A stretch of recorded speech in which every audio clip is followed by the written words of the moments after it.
Chapter 208. Many things were always treasured after they were lost. Before, Li felt that being a county lieutenant was boring. He was always entangled by trivial things that had nothing to do with him. He would rather lie at home or bask in the sun in the courtyard of Rui's workshop. Now, his wish to lie in the courtyard and bask in the sun had really come true. Since he was injured, his range of activities was limited to his room and this small courtyard. If he wanted to go through the shop to have a look outside, he would be stopped by Fong. Xiao Huan and Rui returned to the stockade village. Since they were going to stay here for a while, they naturally needed to bring some daily necessities and change of clothes. Rui also went back, leaving Li alone in the courtyard. He was the only one in the courtyard, and there was no one to talk to. After a while, Li began to miss the girl named Piglet. At least, there was someone to talk to, so he wouldn't be bored. Even if he had countless books in his head to relieve his boredom, he couldn't compare with a beautiful young girl in her 20s.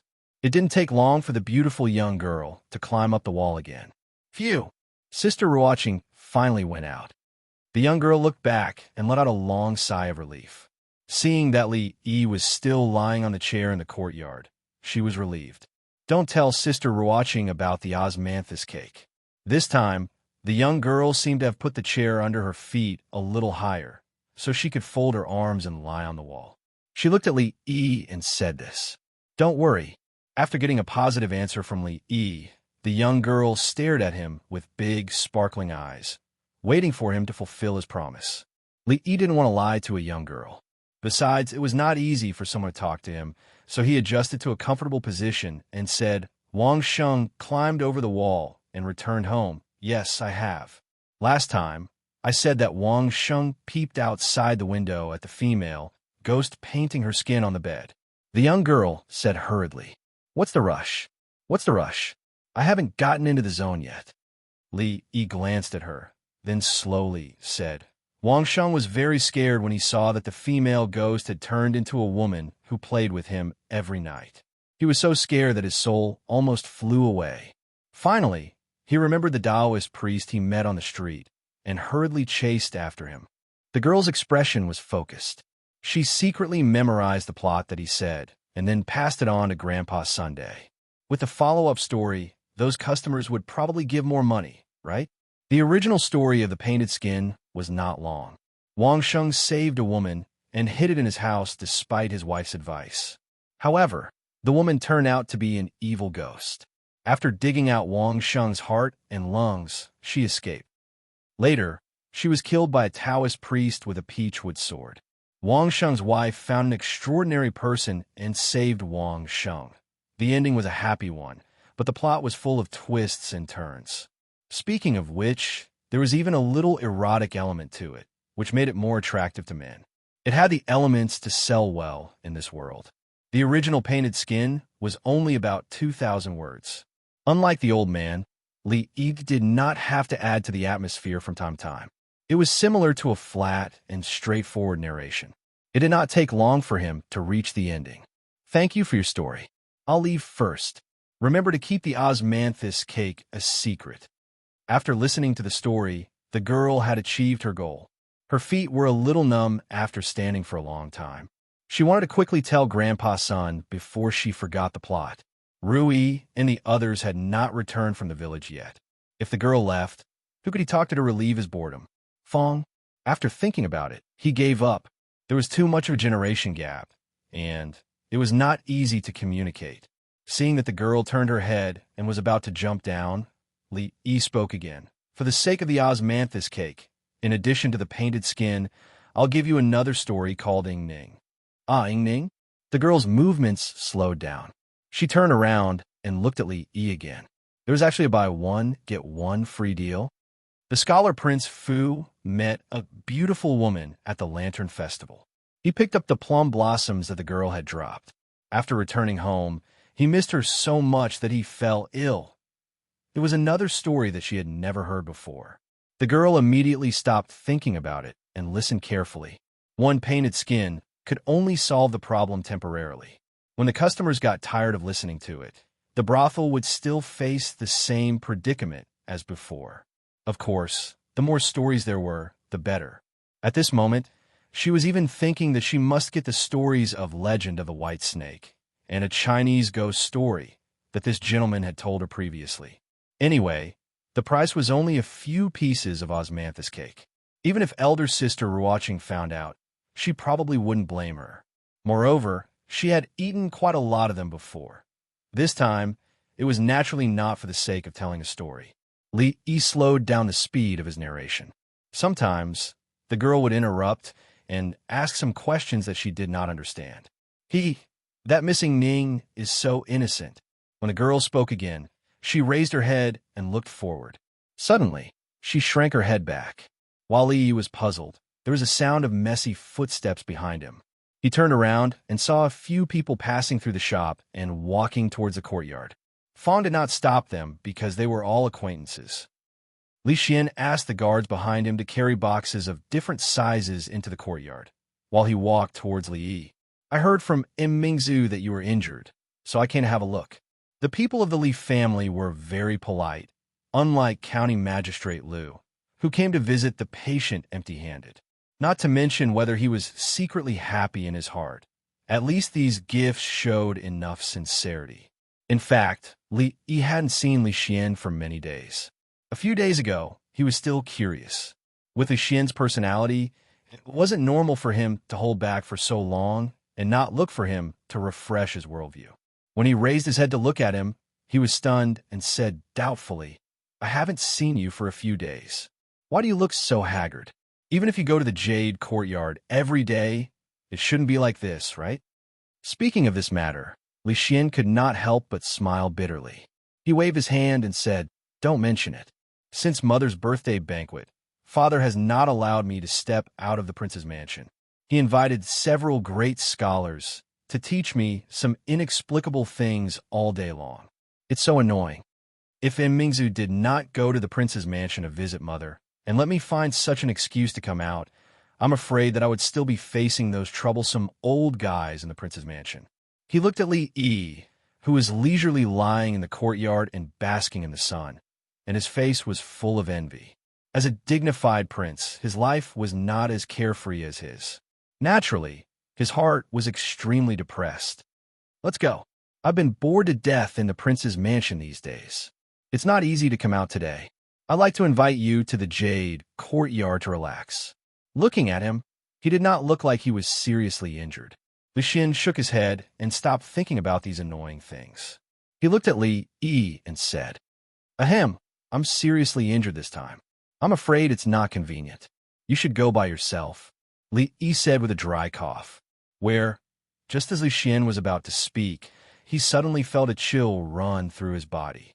He quickly turned his head and saw a few figures standing behind him looking at him. The little servant girl who won with 2 stones, the heroine who could fly in the sky, and Li Yi's wife that he saw the other day. Ahem, hello, sister-in-law. Looking at the woman in the middle, Li Xian's expression froze. He then copied Li Yi and coughed dryly. His expression was incomparably awkward.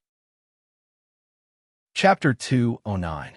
Xiao Huan secretly asked Uncle Fong what kind of place the Jadeite courtyard was and why this young master wanted to invite her son-in-law to the Jadeite courtyard to relax. Could he relax by going to the Jadeite courtyard? After getting a vague answer from Fong, the servant girl looked at Li Xian as if she was guarding against a thief. Now, she already understood what a place like a brothel was for. This young master was too evil to want to bring her son-in-law to such a place. If not for the fact that he carried boxes of gifts into the courtyard when he came, Xiao Huan might not have chased him away, but she would not have served him tea like now. Watching her son-in-law talk to him in the courtyard, Xiao Huan stood far away but did not leave. She was always on guard against any bad ideas he might have. On the other hand, Fong looked at Li Xian with a look of appreciation. The Jadeite courtyard was a place he had always wanted to enter. He had not seen her for a long time, and he wondered how Miss Little Hong was doing. The young maidservant stood behind the pillar, constantly on guard. Further away, old Fong leaned against the wall of the courtyard. His usually simple and honest face had a rather complicated expression on it. "Teaching some strange things, don't you like these?" Li Yi thought of what Li Xian had said and looked up at him. "Although what you said is strange, It is the truth of heaven and earth that has been verified. How can you say it is strange? Li Xian's face showed a gloomy expression again. He said, they teach history, poetry, calligraphy, and painting, even writing, archery, and battle formations. When Li Yi heard this, he also had some doubts in his heart. History, poetry, calligraphy, and painting. These were almost the necessary skills for scholars in this world, especially those young princes and princes. They would probably receive strict instruction from a young age. Although they would not be allowed to participate in the imperial examinations, this was the embodiment of the education of the royal family. The members of the royal family might have many flaws in their character, but they were rarely mediocre. Of course, the descendants of the imperial family were different from those coquettish sluts outside. Not only the emperor, but the entire world would keep an eye on them. They would be groomed in all aspects from a young age. They would be able to control women with their pen. They would be able to bring peace to the world with their pen, and they would be able to control the world with their martial arts. It would not be an exaggeration to say that they were well-versed in both the pen and the sword. However, none of this seemed to have anything to do with Li Xian. Those sons of the imperial house had been educated from a young age. Logically, Li Xian should have had this experience long ago. Ning Wang wanted him to relearn these things. Did he want him to become the top scorer? He was a little disappointed in his heart. If Li Xian could maintain his previous enthusiasm and go further on that road, he might really become an outstanding scientist in the future. His name would also be remembered by future generations. However, now he was forcibly led to the wrong path and learned those useless things. A scientific genius was strangled in the cradle like this. In the next few thousand years, people might still remember the Jing kingdom that once existed, but there should not be many people who remembered this generation's Emperor Jing. If Ning Wang did not do anything earth-shattering in this life, such as rebellion, the only people who knew about Ning Wang were those old scholars who studied the history of the Jing kingdom. As for Ning Wang's son, who would be so free to investigate these things? Looking at Li Yi's regretful eyes, Li Xian sighed. He missed the free and unfettered days before. If he could be as leisurely as Li Yi, even if he was a little injured like him, he would be willing. You have a lot of bad ideas. There is one more thing. You have to help me. Suddenly, as if he remembered something, Li Xian turned to look at him, his eyes shining. If it weren't for the fact that he was injured, he wouldn't have cared if he was a little prince or not. Li Xian did not feel that there was anything wrong with what he said just now. He looked at Li Yi hopefully and asked, Father has arranged a marriage for me, but I do not want to get married yet. Is there any way to break the engagement? As the saying goes, it is better to tear down 10 temples than to regret a marriage. There would be retribution for doing such an immoral thing. However, this was not what Li Yi was thinking about now. He now doubted whether Li Xian was a man or not. In this era, people generally got married at a young age. 15 was the age for marriage. If they were not married after 16, they would be like Rui and invite the official matchmaker to their home. Of course, the official matchmaker would not dare to go to Ning Wang Fu to force a marriage, even if he had 10 guts. However, Li Xian was almost 20 now. Even he was forced to leave his single life. But he, as the heir, was still a single dog. This was really not normal. Although he kept saying Jade Yard all day long, Li Yi knew that he was not enlightened on the matters between men and women. To be honest, although Li Yi had not experienced this kind of thing in his 2 lifetimes, he would think about it occasionally. It was just that he and Rui had not changed their respectful way of getting along, so it was naturally impossible for them to consummate the marriage like a real husband and wife. As an old single dog, the first thing he thought of after the engagement was not to be wild with joy, but to destroy it. Li began to worry about his sexual orientation. He turned his head to look at Li Xian and found that he was looking at him with a fiery gaze. Li Yi's heart skipped a beat. Could be. No, this was a matter of principle. Although this guy was not bad-looking and had a good family background, he had a normal sexual orientation. It was the right way to get Rui as soon as possible. He would not succumb to his despotic power. Fong, see the guest off. He could not continue this conversation, and he could not come up with any ideas, so he hurriedly summoned Fong over. Fong, who trotted over, did not know what had happened, but was quickly driven away by Li Xian. Feng now knew that this pretty boy who had a close relationship with the son-in-law had a very high background. He could not afford to provoke either of them. It was the right way to protect himself. "Are you serious?" He looked at him again and asked. Li Xian nodded, and the expression on his face could not be any more real. "Is that girl ugly?" He was very curious. To be rejected by Li Xian so resolutely. That girl must be so ugly that even ghosts and gods would cry. Li Xian shook his head.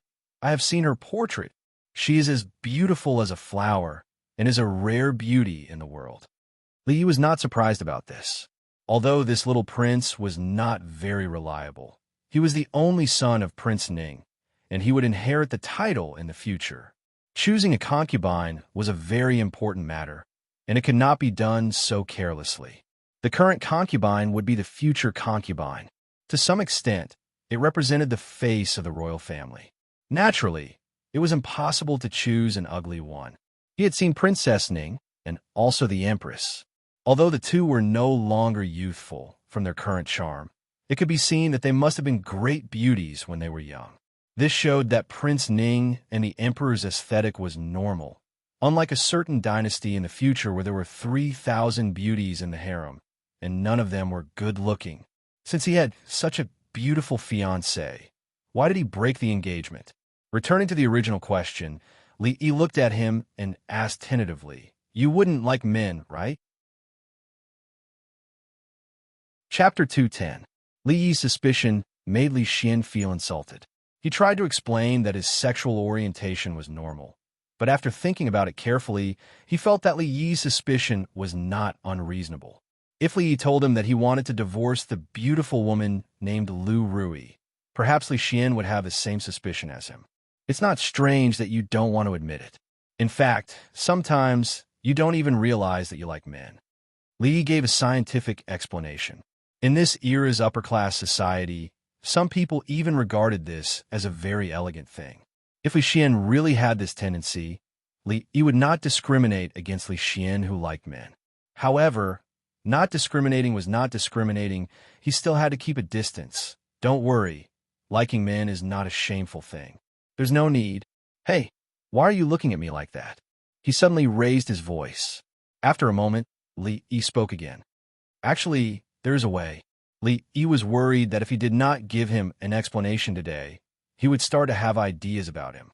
After listening to Li Xian's solemn explanation again, Li Yi roughly understood why he wanted to ruin this marriage.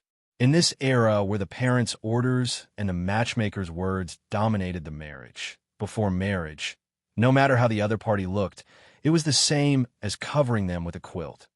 Didn't most people live like this? However, in every era, there were awakened people and pioneers who were unwilling to follow the crowd. Li Xian probably belonged to this kind of people. He could not accept that the person who would accompany him for the rest of his life was a woman who was still very unfamiliar to him. For this reason, he would rather be a single dog for a few more years. His thinking was so simple that it even made Li Yi feel a little respect in his heart. After all, in today's world, there were not many people who had such avant-garde thinking. Now go to the streets. If you see a beautiful woman, get those guards to tie her up on the streets. Tie her up in a secluded place. I don't need to teach you what to do next, right? If you think one isn't enough, you can kidnap a few more. In this way, I'm sure no clan would be willing to marry their young lady to you. Once and for all, why not? Li Yi looked at him and suggested with a serious expression. Leading a group of lackeys to tease innocent women on the streets was something he had always dreamed of. Unfortunately, he did not transmigrate well. A poor scholar naturally did not have that many lackeys, so this dream could only be postponed indefinitely. However, Li Xian was different. He was a young prince. When he went out, there would always be a few bodyguards with extraordinary martial arts. Wouldn't kidnapping a few girls be a piece of cake for him? Li Xian had been waiting expectantly for Li Yi's brilliant plan, but after listening to him, the look of anticipation on his face froze. Harming innocent women, this was a really good idea. If he really did that, of course, this marriage could be ruined. As a prospective princess, the woman's family was also one of the few big families in the Jin Kingdom. She was even qualified to marry a prince. Naturally, they would not allow the noble daughter of the family to marry a man with immoral character, even if the other party was the heir to the throne in the future. Of course, if the marriage was ruined, there would not be much impact. With the power of the prince's mansion, they could quickly settle the matter and even find the heir's consort. There would still be countless people eyeing that position. However, not to mention whether his father would let him off easily, even he himself could not accept such a thing. This suggestion was equivalent to not saying anything. He knew that this matter involved many people, so he could not let Li Yi be involved. He looked deeply at Li Yi and waved his hand helplessly. "Let's go." When he asked Li Yi just now, he actually did not have much hope in his heart. Although he was born into a noble family, whether it was the power or the wealth in his hands, it was something that ordinary people could never hope to achieve in their lifetime. In the future, he would inherit his father's throne, and his status would be above tens of thousands of people. He could be said to be the favored son of the heavens with unlimited glory. However, this did not mean that he could decide everything. In fact, he did not have the power to decide most things. Of course, this included marriage. In the past 10 years, he had been walking the path set by others. He could only find some fun under the premise that he did not go astray. For example, he hid his identity and mingled in the circle of scholars. Like them, he wandered around the big brothels, but every time, he only listened to music. Of course, these were all small fun. After meeting Li Yi, he found the real fun in life. It was as if a wider world had opened up for him. Only Li Yi was different from those who only knew how to flatter and flatter. Li Yi could make him temporarily forget his identity as a prince and get along with others as an ordinary person in the way he liked. However, the current him was feeling more and more pressure from all sides. Even going to the jadeite courtyard to listen to music like before had become an extravagant hope. He could only hope that there would be such a place in the future. There was no little prince here, only Li Xian. He could sit opposite Li Yi with Imingzu without any scruples, and the table was full of delicious and novel dishes. The man surnamed Fong stood not far away and looked at them bitterly, probably scolding them in his heart for robbing his seat and food. He could also smile and say hello, sister-in-law, to the beautiful woman, and then turn back to discuss with Li Yi why the earth was a ball. Therefore, the topic just now must end here. Watching Li Xian leave with a few guards with a lonely face, Li Yi let out a long sigh. What he said just now was naturally nonsense. Based on Li Xian's character, he would not do something like kidnapping a good woman. He wanted to help Li Xian, but he could do nothing about this matter. Even a fool knew that the marriage of the royal family or the royal family was not so simple. Behind every marriage, if there was no political purpose, Li Yi would not believe it even if he was beaten to death. If he really helped Li Xian mess up this matter, Prince Ning would probably be the first to not let him go. Even though he had saved the princess and the emperor, he would not use this to gamble on where Prince Ning's bottom line was. In the eyes of these bigwigs, there was no eternal kindness, only eternal benefits. With his small arms and legs, he could not resist Prince Ning's thick thigh. If he really provoked Prince Ning, he could only pack up his belongings and run away with Rui and the others. If Prince Ning went too far, he would ask Rui to secretly slit his neck in the dead of night, vent his anger, and continue to run away. Li Xian's figure had disappeared at the door of the shop. Li looked in that direction for a long time, with a trace of helplessness on his face. Sorry, the voice was so soft that only he could hear it. Chapter 211. The heavens were fair. Everyone gained something, but at the same time, they would lose something else. As a member of the royal family, Li Xian didn't have to worry about food and clothing from the moment he was born. Every day, he had a large group of servants by his side, respectfully calling him Little Prince and Little Prince.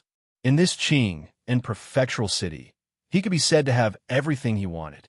If he was in a good mood, he could bring a large group of guards to tease women on the streets, visit brothels without paying, and even bully prostitutes every day. It wasn't a big problem to realize the dreams of the majority of his fellow men. In this era where the rule of man was greater than the rule of law, For Little Prince, these weren't big things at all. However, because he was a little prince, there were many things that he couldn't decide himself. Disregarding other things, at least when it came to marriage, who had advanced ideas, was still like most people. He was bound by the orders of his parents and the words of the matchmaker. He didn't have any room to choose. In fact, he was even more pitiful than those people. Because his marriage was bound to be mixed with politics or other factors, it was destined to not be so simple. The two of them had known each other for a long time. Although Li Yi had almost completely integrated into this place, and there was no barrier between him and Rui, Xiao Huan, and Fong. Speaking of true friends, the only one who could be said to be Li Xian, whose actions were also out of touch with this era. It was a pity that the things he was born with would one day become a burden on his shoulders. This was something that Li Yi couldn't change and couldn't change. Not everyone could live the life they wanted. These things could only wait for him to slowly adapt to. When his gaze moved from the door of the shop to the top of the wall, the young girl listening to the story had long disappeared. "Young master, it's cold outside. Do you want me to help you in?" It was winter. Even if the weather was good, there were only 2 hours in the afternoon when one could bask in the sun. After that, it gradually became colder. When Xiao Huan walked into the courtyard again, she felt a slight chill and walked over to speak to Li Yi. "There's no need to enter the house. Let's take a walk outside." After lying down for a long time, Li Yi really did not want to return to that bed. At this time, he also did not have the mood to tell the servant girl stories to relieve her boredom. He supported his body and slowly stood up from the chair. If he continued to stay in such a small courtyard, he would really die of boredom. "Son-in-law, you were injured yesterday. You can't go out." Xiao Huan hurriedly ran over to support him, wrinkled her nose, and said. Li Yi waved his hand and didn't let her help him. After lying down for a while, he had regained some of his strength. It was not to the point where he needed help to walk. "I won't go far. I'll just take a stroll in the house next door." The wound on his leg didn't hurt his muscles or bones. As long as he didn't travel long distances, there wouldn't be any problems. At this moment, he finally understood why there weren't as many otakus in ancient times as there were in modern times. Without mobile phones and computers, most people were illiterate and had nothing to do to pass the time. Those who stayed at home were bored to death. It was no wonder that the business of the brothels and taverns was so good. Those who had nothing to do would only drink and gamble, which were the few hobbies left. "Then I'll go ask Miss first." She didn't have the power to make a decision on this kind of matter. After saying this, the servant girl quickly ran away. Seeing her quickly run to find Rui, Li Yi sighed in his heart. This little girl was really hard to raise. He was the one who told her stories, and he was also the one who bought her clothes, jewelry, and snacks. For such a small matter, he actually had to report to Rui. "My husband's body is weak. Don't go far. Let Uncle Fong follow." Rui agreed in the end. The condition was that Fong was brought along. After experiencing what happened yesterday, she was also worried about letting Li Yi go out alone. Fong was very happy about this task. Going out with the son-in-law was much better than staying here to look after the shop. Moreover, he suffered a lot last night. Now he had to see him personally to be at ease. The entrance of Wa City was not far from Rui Square. It was Xiao Huan's first time to enter such a place. She was very curious about everything around her. In the sheds by the roadside, there were many people performing. For a moment, she didn't know which one to see. Fong had been here before. In the past, he didn't want to spend a few copper coins. Later, he didn't lack money anymore. On the night of the Mid-Autumn Festival, he specially went to another Wa City. Li Yi still chose the brothel that he had been to before. The place was spacious and comfortable. After entering the door, his expression was slightly stunned. In the brothel today, there were more customers than the previous 2 times. Although it was not a full house, the good seats were all occupied. Li Yi, Xiao Huan, and Lao Fong could only choose a secluded seat. Just as they sat down, the young waiter ran over to them eagerly. "Sir, what would you like?" Asking each customer what they would like to order was actually a standard routine here. Although the tea was only sold for 2 copper coins per pot, if each customer could order a pot of tea, wouldn't it be a considerable income for the restaurant?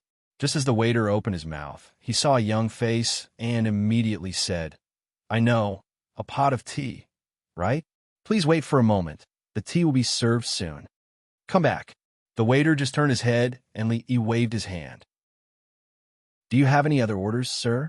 The waiter hurriedly turned his head. "2 pots this time." Li glanced at Fong. 1 pot of tea might not be enough for 2 people and Fong.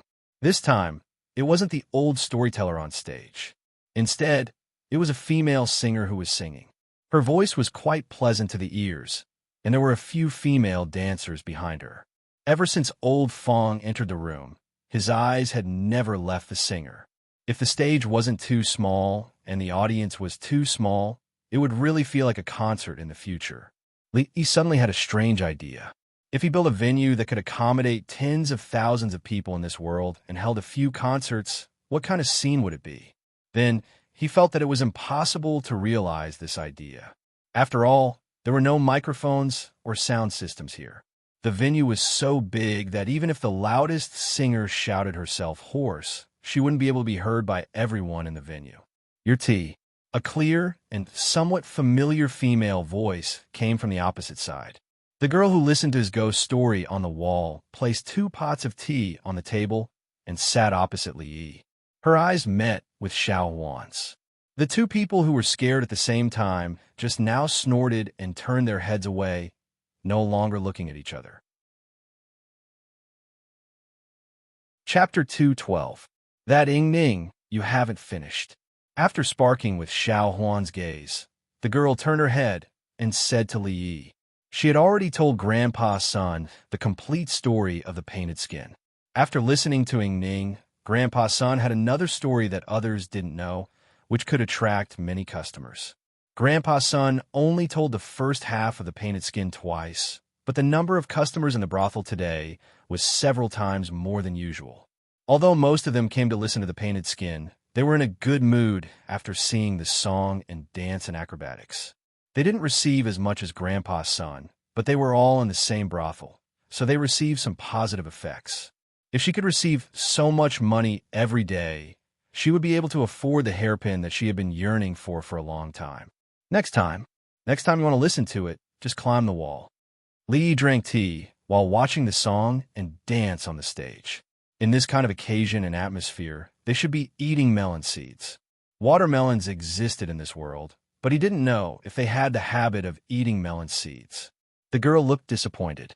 Although she didn't like climbing the wall, she had to bear with it for the sake of the new story. After the song and dance ended and the girls picked up the money on the stage, Li saw the old storyteller walk onto the stage again. At this moment, the atmosphere in the brothel suddenly became lively. Hurry up. Don't talk nonsense. Tell me about the painted skin. If you try to fool me with next time again, don't blame me for being rude." Even Li's expression was slightly startled when he saw the crowd urging him to hurry up. Was the painted skin so popular in this world? At this moment, the old man raised his hand and pressed down. The voices of the crowd immediately stopped. A few men who were still chatting without knowing what was going on were immediately stopped. The atmosphere in the brothel suddenly became quiet. From noise to silence, it only took a breath or two. Fong was still regretting that the young girl on the stage had been replaced by the old man. He was shocked by the sudden silence and asked subconsciously, "What's wrong?" "Shua." Dozens of people turned their heads at the same time. This corner suddenly became the focus of everyone's attention. Under Fong's innocent expression, the old man had already begun to speak. Considering that there were new guests, the old man told the story from the beginning. The guests who had heard it before didn't show any impatience, but the expressions of those who heard it for the first time changed from puzzled to focused and then to pale. Xiao Huan had already heard of painted skin. Although this old grandpa was scarier than the son-in-law when he talked about it, but she had already developed an immunity to it and would not run far away in fear. "This old man is quite good at scaring people," Fong said in a low voice while listening. With his personality, he would not be scared by the old man. If a ghost really dared to scare him like this, he would most likely beat the ghost to death again. Having already memorized the entire story, the old man did not stop when he reached the place where he had left off last time. Instead, he continued. Those who had been fooled by him twice immediately felt relieved. This time, they could finally listen to the next part of the story. They threw a lot of money at him. It was raining copper coins on the stage. The wrinkles on the old man's face bloomed like flowers, and he became more attentive in telling the story. Looking at those people throwing money at him, he was astonished again. It was just telling a ghost story. How could it earn so much money? It seemed that in the other world, when Pu Songling wrote strange stories from a Chinese studio, he was still poor. But here, a storyteller's story had such an outstanding effect. It seemed that he had only exchanged a few pieces of osmanthus cake with a chapter of painted skin. It was a bit of a loss. He turned to look at the girl named Xiao Zhu. He didn't expect her to be so smart at such a young age. Feeling Li Yi's gaze on her, the girl cursed in her heart. After today's scene, if she wanted to hear more stories from him in the future, it would no longer be as simple as stealing a few pieces of osmanthus cake from Sister Ruoqing. The story of Ning was only half told. If he had known earlier, he wouldn't have asked Grandpa's son to tell the story at this time. Looking at his expression, he probably regretted telling the story. Such a story could be sold at a high price in Hua City. Li Yi didn't regret it. The money that the old man got was not even as much as the profit from selling a bottle of Rui nectar. He was just curious about the entertainment in this world. These people watched the programs in the brothel, and when they were happy, they would give tips. These tips were the main source of income for the ordinary actors and storytellers. The tips weren't much, and it was only enough for them to make ends meet. Compared to the stars in the future, who could easily earn tens of millions of yuan by participating in a movie, a TV series, or a commercial performance, these seniors were living a miserable life. In any era, the entertainment industry should be relatively easy to make money. However, the entertainment industry in this world obviously had a lot of room for development. In layman's terms, there was still a lot of room for making money. As the weather gradually entered winter, the mosquitoes were almost frozen to death. Young ladies no longer needed it to drive away mosquitoes. In the cold weather, scholars didn't sleep easily either. The business of Rui nectar gradually cooled down. Sometimes, only a few bottles were sold in a day. As for strong alcohol, although it was always in short supply, this thing was too wasteful of food and could not be brewed without restrictions. Most of the people in the Jing country were still hovering around the line of food and clothing and did not even have enough to eat. Even Ning Wang Fu could not waste food without scruples. If they were targeted by the imperial censors and imperial censors, even Ning Wang would have a headache. Therefore, a few winemaking workshops have been closed recently. The production of Rui nectar was limited, and the supply of hard liquor was limited. Naturally, the daily income was greatly reduced. Of course, he had saved up a lot during this period of time, so he didn't lack money. However, things like buying a house in the prefecture city could only be postponed. As for the soap and perfume that were only for personal use, it was not suitable to be produced in this season. It was necessary to think of new ways to make money. At this moment, he only had this thought. The most important thing now was to recover from his injuries. He once again focused his attention on the old man. The content of his story was slightly different from what he told the young lady. He had probably made some small changes to cater to the audience. It had to be said that this old man was indeed a professional. Even though Li Yi already knew the complete story, listening to the old man's story still made his hair stand on end. This time, the old man didn't play tricks and honestly finished the story. The audience below the stage applauded. Naturally, there was no lack of rewards. When the old man retreated, it took him a lot of time to clean up the rewards on the ground. Li was purely here to kill time. Xiao Huan and Fong accompanied him. The young lady stayed for a while and left. When Li Yi turned his head, he saw the old man walking over with the young lady following behind him. For today's matter, I still have to thank you, young master. These rewards should belong to young master. The old man placed a small cloth bag on the table and said with a smile, "What do you mean?" Li looked at him, puzzled. If it wasn't for the painted skin that young master told me, this old man wouldn't have received so many rewards. This money, please don't refuse, young master. The old man explained. He told the story of the painted skin without prior consent from Li. Although it was exchanged by Xiao Zhu with a few pieces of hanging flower cakes, he could only continue the story with peace of mind if Li accepted the money. Yes, young master, please accept it, the young lady also said. In that case, it would be impolite of me to refuse. Li nodded and took the bag. It was filled with heavy copper coins. Seeing that Li accepted it, the old man relaxed. He hesitated and said, "This old man has a presumptuous request." Chapter 213. An unreasonable request meant an unreasonable request. Since he knew the request was unreasonable, why would he bring it up?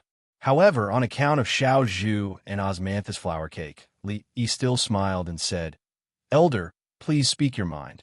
It's like this. Young master has also seen that those customers just now all came for painted skin. This old man wants to buy some similar novels from young master. Young master, rest assured, the price will definitely satisfy young master." The old storyteller looked at him and said. Li tilted his head and looked at the young girl standing beside the old man. She must have told this old man these things. When he first told her the story of painted skin, his intention was to tease her more. In the morning in the courtyard, it was because he was really bored and wanted to find someone to talk to. In essence, telling her the story was the same as telling the story to Xiao Huan. But this old man's meaning just now was to treat him as the kind of person who specialized in writing scripts, almost equivalent to the scriptwriters of the future. If it was a few months ago, when he was still worrying about his family's lack of food, he might have agreed to this old man. After all, survival was always number one. But now, to sell strange stories from a Chinese studio for just a few copper coins, even if he didn't say it was unfair to himself, wouldn't it be unfair to Pu Songling? To refuse, he had to be more tactful. He looked at the old man and shook his head, saying, "Haha, this painted skin is something I've heard of by chance. There really aren't any similar stories." The young girl raised her head and looked at him in disbelief. How could there not be any? Where was Legend of the White Snake, Journey to the West, a Chinese ghost story? Could it be that he had made all these up to deceive her? It didn't seem like it. Other than painted skin, there was also the half-finished Ing Ning. The old man's face showed a look of disappointment. He sighed and said, "This old man has disturbed you. If young master has any good stories in the future, this old man will welcome them at any time." He had lived for so long. How could he not know that this young master's words did not match his heart? The girl called Xiao Zhu wanted to say something, but in the end, she didn't say anything and left with the old man. Fang and Xiao Huan watched the show with relish. Li would occasionally ask Xiao Huan to give him some tips. Even though the show was a little boring for him, it was much better than lying in his room alone. In his heart, he thought that if he had time in the future, he should change the entertainment business here. He had no other purpose but to relieve his boredom. Most of the customers in the brothel had indeed come for the old man's story. After listening to it, many people chose to leave. Li stayed in the brothel for another hour before leaving with Xiao Huan and Fang. When they walked out, a woman walked out from the backstage. When her eyes inadvertently swept over the door, her expression was slightly startled. "Sister watching, stop looking. They're gone." Xiao Zhu stretched out her hand and waved it in front of her eyes, then curled her lips and said, "What happened to him?" Wan Ruoqing muttered to herself as she recalled that when the figure was walking, there was a young girl supporting him. "He's injured," Xiao Zhu continued. "In the future, when you walk on the road, you must be careful of those vicious dogs that bite people." The girl was still mumbling something, but the pretty face of the woman beside her was a little absent-minded. After a moment, the girl stretched out her hand again and waved it in front of her eyes. "Sister Ruoqing, it's our turn."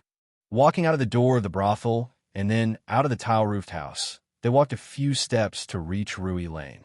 When Xiao Huan helped them walk in, Rui and Rui were both in the courtyard. What is Second Miss doing? Fang looked at Lu Rui in the courtyard with some puzzlement and asked, "Is she practicing martial arts? I've never seen this method before." Seeing this, Li was curious.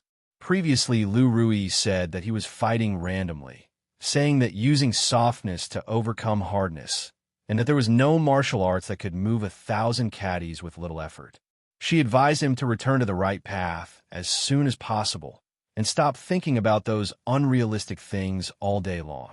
At that time, when he asked her if she wanted to learn from him, Mississippi Lou very bluntly refused. But what was she doing now? Although her mouth said no, her body was still quite honest. Seeing that Li Yi had returned, Rui and Xiao Huan went to the kitchen to cook. Seeing that Li Yi was in no hurry to return to his room, he sat on a chair in the courtyard and looked at her. "Sai, you're not doing this. Experience the feeling of circle. Remember not to use force, relax a little. Only then can you experience the essence of Tai Chi. Come closer, it's too far, I can't see clearly." In the past, it was always Lu Rui who guided him in his practice, and whenever he did something wrong, she would violently correct him. Now that he finally had the chance to be in charge, Li Yi was never tired of correcting her movements. Lu Rui stopped, took a long sword from the side, and pulled it out with a clang. "What are you doing?" Li Yi was shocked. He only corrected a few of her movements. Did she have to pull out the sword? One had to know that at that time, whether it was her words or her movements, they were much more violent than him. Didn't that old Taoist who passed by teach you Tai Chi sword? Lu Rui squinted at him and asked. "No, absolutely not." Although there was a Tai Chi sword tutorial in the library, Li Yi shook his head with a face full of certainty. She didn't want to learn Tai Chi sword. She obviously wanted to find a chance to torture him to vent her anger. Lu Rui glanced at her and put away her sword. Fong ran out of the shop, glanced at Lu Rui, and ran to Li Yi's side and whispered, "Young master, Miss Wan is here." "Miss Wan?" Lu Rui's heart moved, and he immediately looked over. Looking at Fong's guilty look, Li Yi felt depressed. If Miss Wan was here, then so be it. Why did he have to be so quiet? The two of them had a pure relationship, and they didn't have any secret relationship, so why were they afraid of being seen by others? Hearing the footsteps behind him, Lu Rui looked back, and the moment he met the woman's eyes, a trace of amazement flashed through their eyes. "Greetings, madam." Wan Ruoqing walked to Lu Rui's side, smiled, and bowed slightly. Although Li Yi had never put on airs in front of her, he was a county lieutenant after all, and his status was much higher than that of a lowly woman like her. She subconsciously regarded the woman in the yard as her wife, and bowed slightly. "Madam?" The expression on Li Yi's face was slightly stunned, and Lu Rui was stunned for a moment. She understood what Li Yi meant, and a trace of red appeared on her pretty face, and she glared at Li Yi fiercely. Li Yi was depressed by her glare, and he couldn't blame himself for this. Mississippi Lou was too unreasonable. Thinking that she had never been reasonable, he sighed, stood up, and said, "Miss Ruoqing, you have mistaken me for someone else. This is actually my wife's sister." "Ah, sorry. Wan Ruoqing was stunned for a moment, and then an awkward expression appeared on her face, and she hurriedly apologized. Li waved his hand and said, "Miss Ruoqing, what can I do for you?" The embarrassment on Wan Ruoqing's face had not faded. She paused and said, "Yuju said that you were injured. I came to have a look. It's just a small injury. It's not a big deal." Li Yi said with a smile, "It's good that you're fine. I'll go first." What happened just now made her blush. Seeing that Li Yi was fine, she was also relieved. She hurriedly put down the bamboo basket in her hand. "There's nothing good. These osmanthus cakes. Just take it as a small gift from Ruoqing." Li Yi still wanted to say something, but after she put down the basket, she hurriedly turned around and left, and no matter how he called her, she would not look back. "I haven't brought the basket back yet." Watching her figure disappear from his sight, Li Yi murmured in a low voice. Lu Rui walked out of the kitchen and looked outside the door in confusion. She walked to him and asked, "Husband, where's that girl? Maybe there's something urgent." "I'll go first." Li Yi spread out his hands helplessly. Lu Rui nodded and did not dwell on this matter anymore. She looked at him and said, "Husband, come in with me." Li Yi thought that she had something to discuss with him, so he followed her into the room. Lu Rui waited for him to come in and then closed the door. Seeing her action, Li Yi was puzzled. It seemed that the thing to be discussed later was very important. Husband, take off your clothes first. After Li Yi sat on the bed, his soft voice came to his ears. Li Yi looked up at Lu Rui, who was walking towards him, and doubted his ears. Chapter 2:14. Take off my clothes? Li Yi was stunned, and his mind went blank for a moment. Didn't they have something important to discuss? Was it necessary to take off his clothes to discuss something? A man and a woman were alone in a room. A woman closed the door and asked another man to take off his clothes. Anyone would think of something indescribable. This is not good. It was broad daylight, and Rui and Xiao Huan were still outside. Couldn't they do it at night? Moreover, with Rui's character, how could she take the initiative?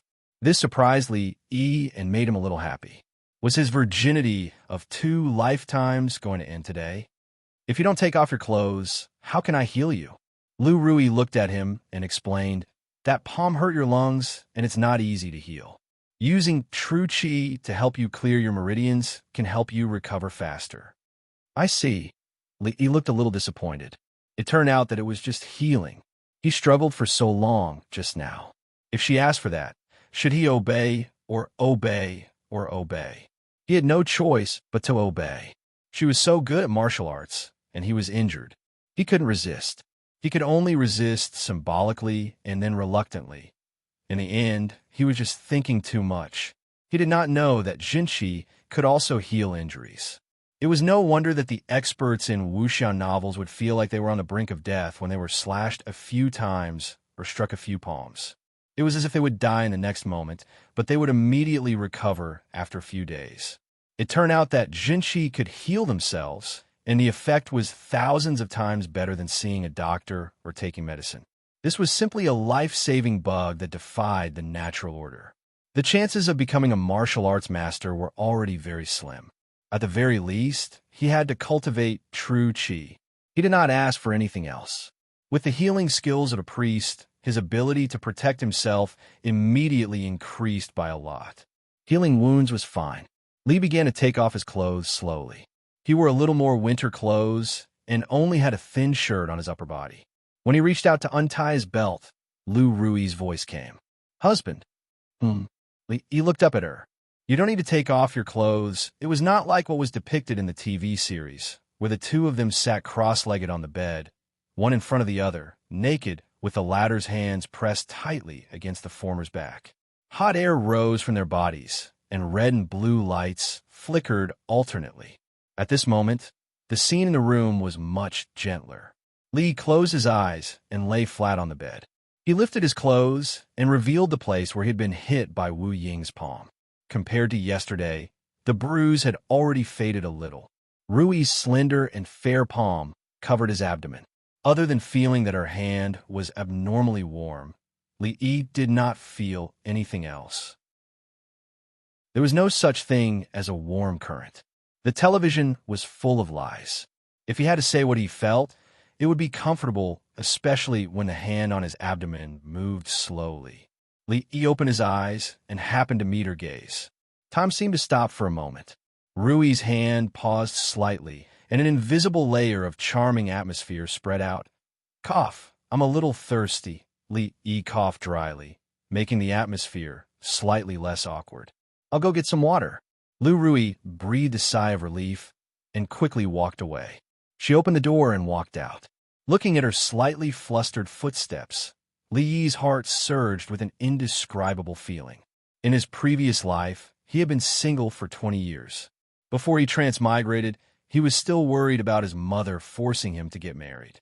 In the end, in less than 2 days, he got married to someone and had a wife. To be honest, when he was pressured by his mother, it was not that he had never thought of finding someone to marry and spend the rest of his life with. In his previous life, he was not considered a successful person, but he was not that bad either. The girl he had a crush on for a while got married and had children early. After he passed the age of 20, he did not feel that he had to marry anyone else in this life. He was satisfied as long as he could find someone and live a stable life. If he did not meet that psychopath Wu Ying, his current life was actually considered stable. He had a wife who could satisfy all men's fantasies, a sister-in-law who was unruly and willful, but would not drop the ball at a critical moment, a silly and cute maid who did not have any ideals and liked to listen to stories, and he was surrounded by beauties. He lived an ancient life that many men dreamed of envied. The only strange thing was his relationship with Rui. They were husband and wife in name, but after spending time together, although the distance between them was constantly narrowing, they had never exceeded the state of friendship and love. In any case, compared to other people, his feelings for Rui were the most special. It was impossible to say that he loved her to death, but when he thought of the person who would accompany him for the rest of his life, the first person that appeared in his mind was still her figure. However, at least until now, the relationship between the two had not reached the point where they could do something more intimate. The revolution had not succeeded, and the comrade still had to work hard. He did not know if it was an illusion, but when he looked down, he found that the bruise on his abdomen was lighter, and the faint pain had lessened. It should be the effect of Rui's touch that woke him up. "Son-in-law, it's time to eat."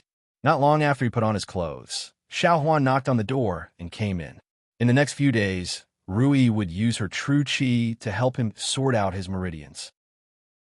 She seemed to have gotten used to it and did not stop like the first time. Of course, He was a normal man after all.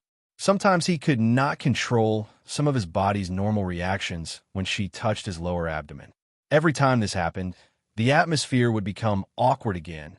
It was unknown what had happened to Rui recently, but the number of times she practiced martial arts was much more than before.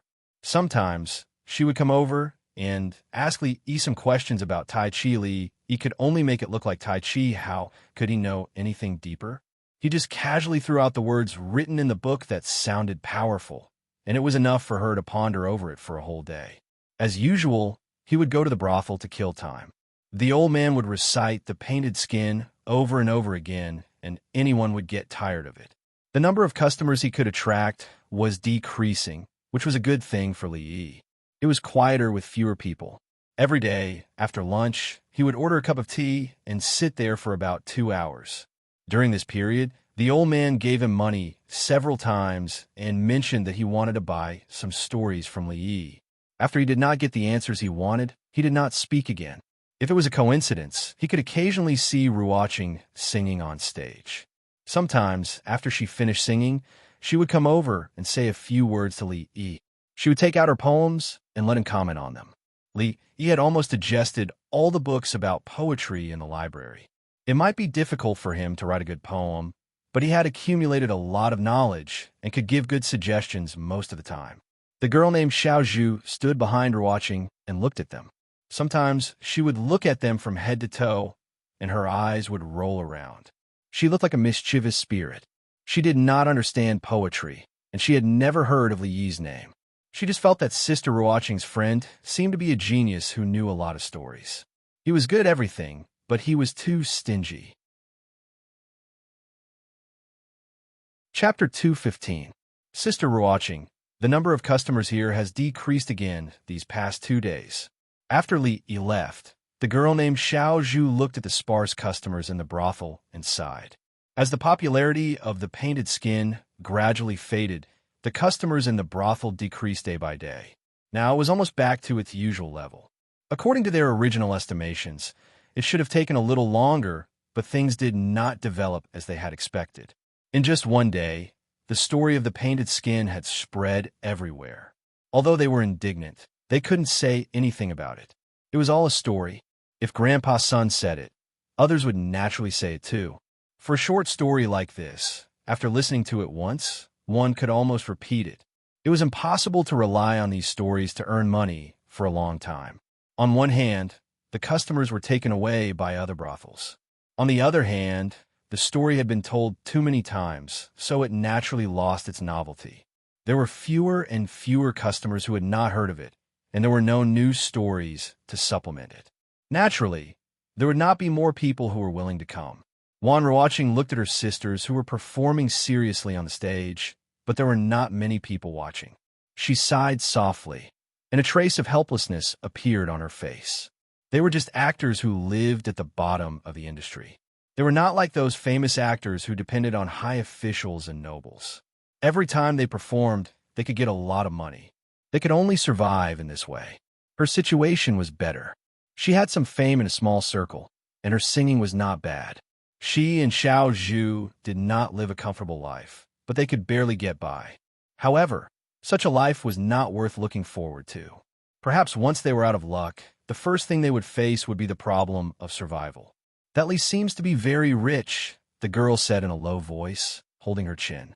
The shop called Rui Fong next door was very famous in Qing and Prefecture. It was said that many rich young masters and ladies liked to buy things there. He must not be short of money. It was a pity that Sister Ruoqing never accepted the help of those friends. Otherwise, their lives would be much better. But speaking of which, Sister Ruoqing treated that young master differently from others. Could it be? The girl turned her head to look at her, and her face gradually showed a look of understanding, as if she had discovered something extraordinary. Wasn't the best ending for actors like them to marry such a young man?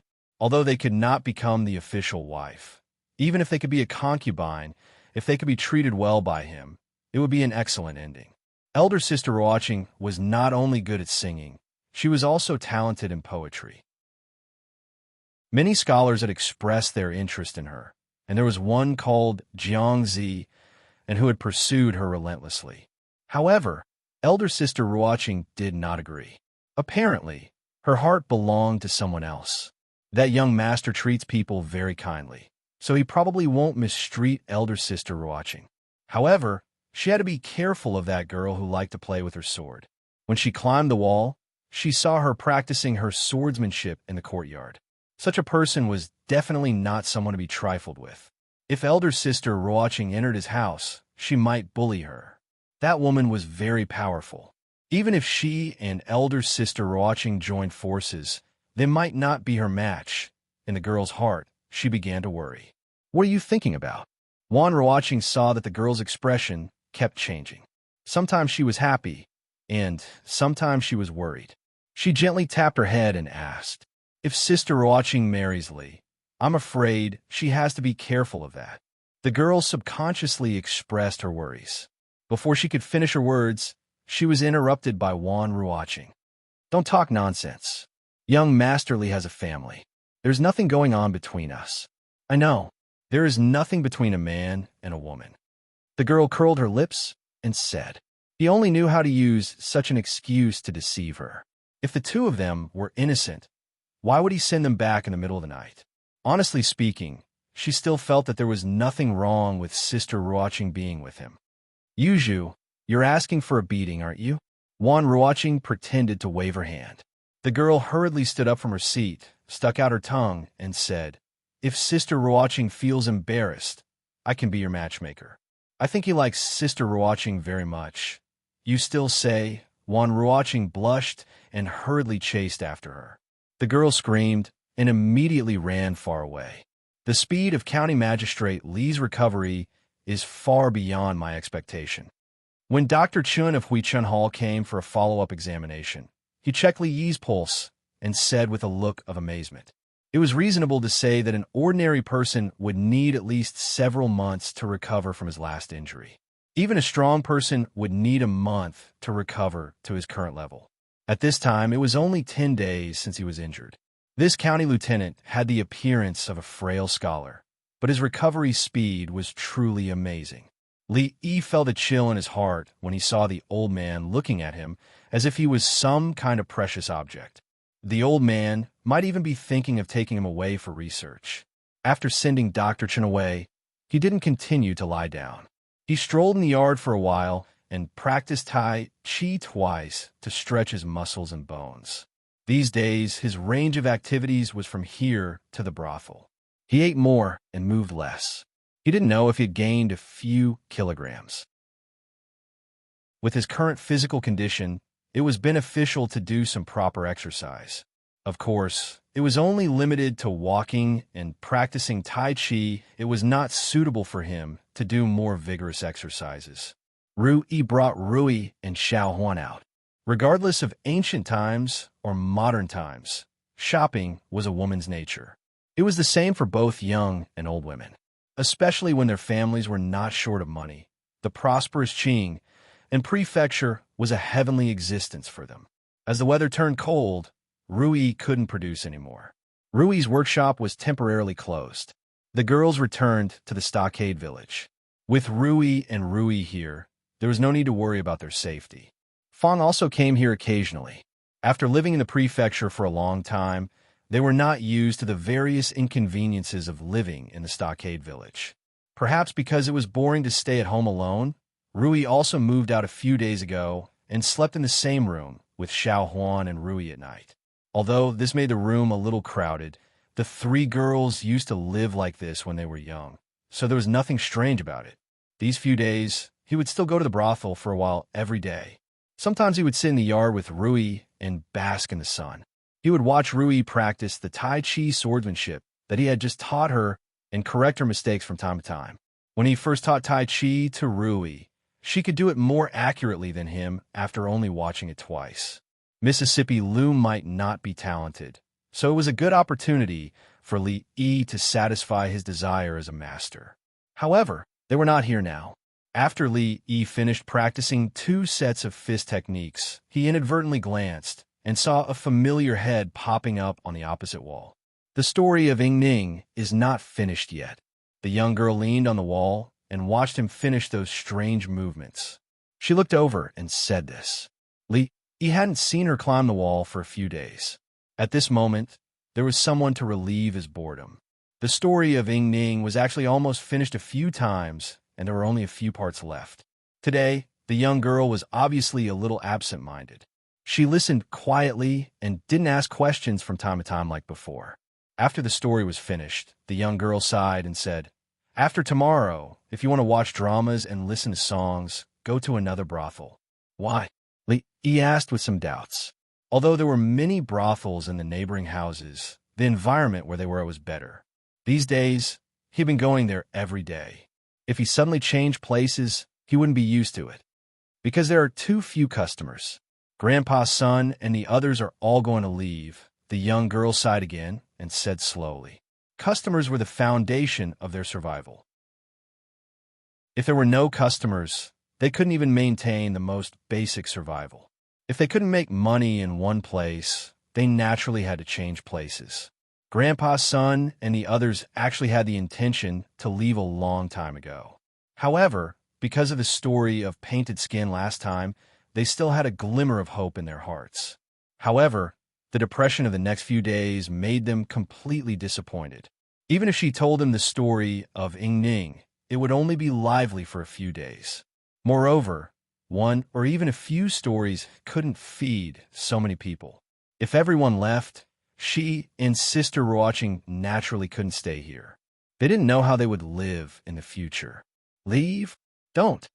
Li saw that she didn't seem to be joking and hurriedly persuaded her. If they all left, where would he go to spend his time in the future? Chapter 216. Brothels were places where it was easy to gather and disperse. Many of those storytellers, singers, and performers were entertainers who traveled across provinces and prefectures to roam Jianghu. If they could sustain a living in a place, they would be able to settle down for a long time. If they couldn't attract enough customers, they would naturally have to find another place to make a living. Even if they sang on stage in the same brothel, they might not meet again for the rest of their lives after a certain separation. Xiao Zhu and Wan Ruoqing were born in Qing and prefecture. Although they wouldn't leave, if they left this group, their future would only be more difficult. If we can't attract customers, then we have to think of a way.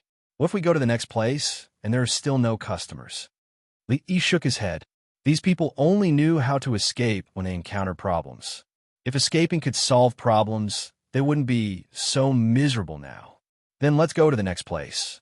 The girl leaned on the wall and looked at Li Yi as if it was a matter of course.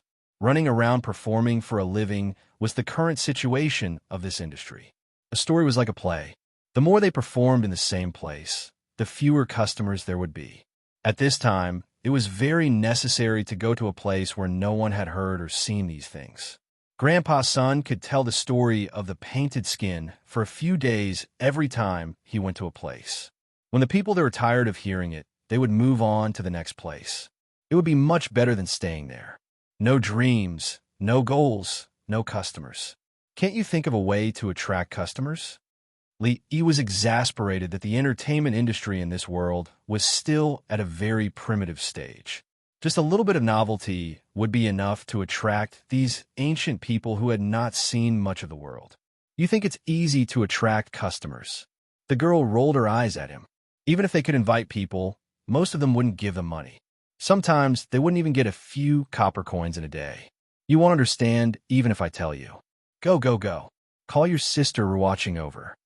It wasn't easy to communicate with this girl who wasn't very smart. He waved his hand and said, "If you want to see big sister we're watching, just say it. Why are you looking for excuses?" He glanced at Li and climbed down the wall.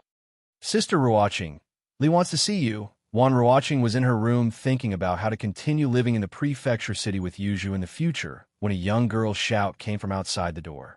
She didn't take the young girl's nonsense to heart, but she was afraid that he was looking for her for something, so she got up and walked out. Stage play? In the courtyard, Wan Ruoqing looked at Li with a puzzled expression. "What's a stage play?" "A stage play is..." "Forget it. That's not important." Li knew that there was no such thing as a stage play in this world, and it would be troublesome to explain it to her. He said, "You can think of it as the acrobatics that are often performed in the brothels, but it's different. There's no need to make up a song, and the language is straightforward and easy to understand. You just need to make some changes according to the story. I'll use painted skin as an example." Hearing his description, Wan Ruoqing's face gradually showed a look of realization. Unlike any other play, it tried its best to restore the content of the story. Although it was very different from the current mainstream, it was easier to do and worth a try. The young girl stood behind Wan Ruoqing. After hearing Li's description and imagining it in her mind, she couldn't help but feel a chill run down her spine. She was already scared enough just listening to Grandpa's son's story. If all the doors and windows were closed, the room would be pitch black. If she performed painted skin on stage, wouldn't it be scary to imagine the malicious ghost baring its fangs and brandishing its claws on stage? She hurriedly erased these images from her mind, rolled her eyes, and said, "But we can't always perform painted skin.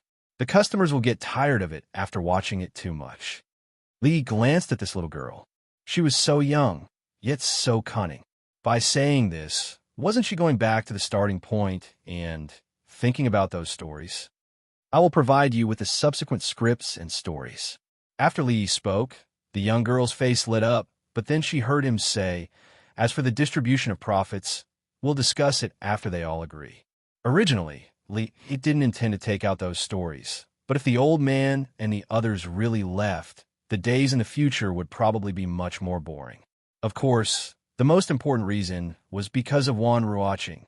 From the young girl, he understood some of their current situation.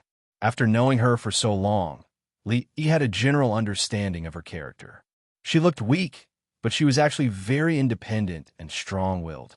If he openly helped her, she would most likely refuse. This kind of cooperation would probably not touch her pride. Wan Ruoqing looked at her, and a hint of gratitude appeared in the depths of her eyes. She said, if it wasn't for the fact that no one was willing to leave, they would definitely agree. The matter was urgent, so Wan Ruoqing and Xiao Zhu didn't stay for long. They had to discuss it with them first before they could give Li an answer. When the two of them walked out of the shop, three figures walked in from the opposite direction. "Miss," the son-in-law said, "that we're going to buy a big house in the prefectural city in the future.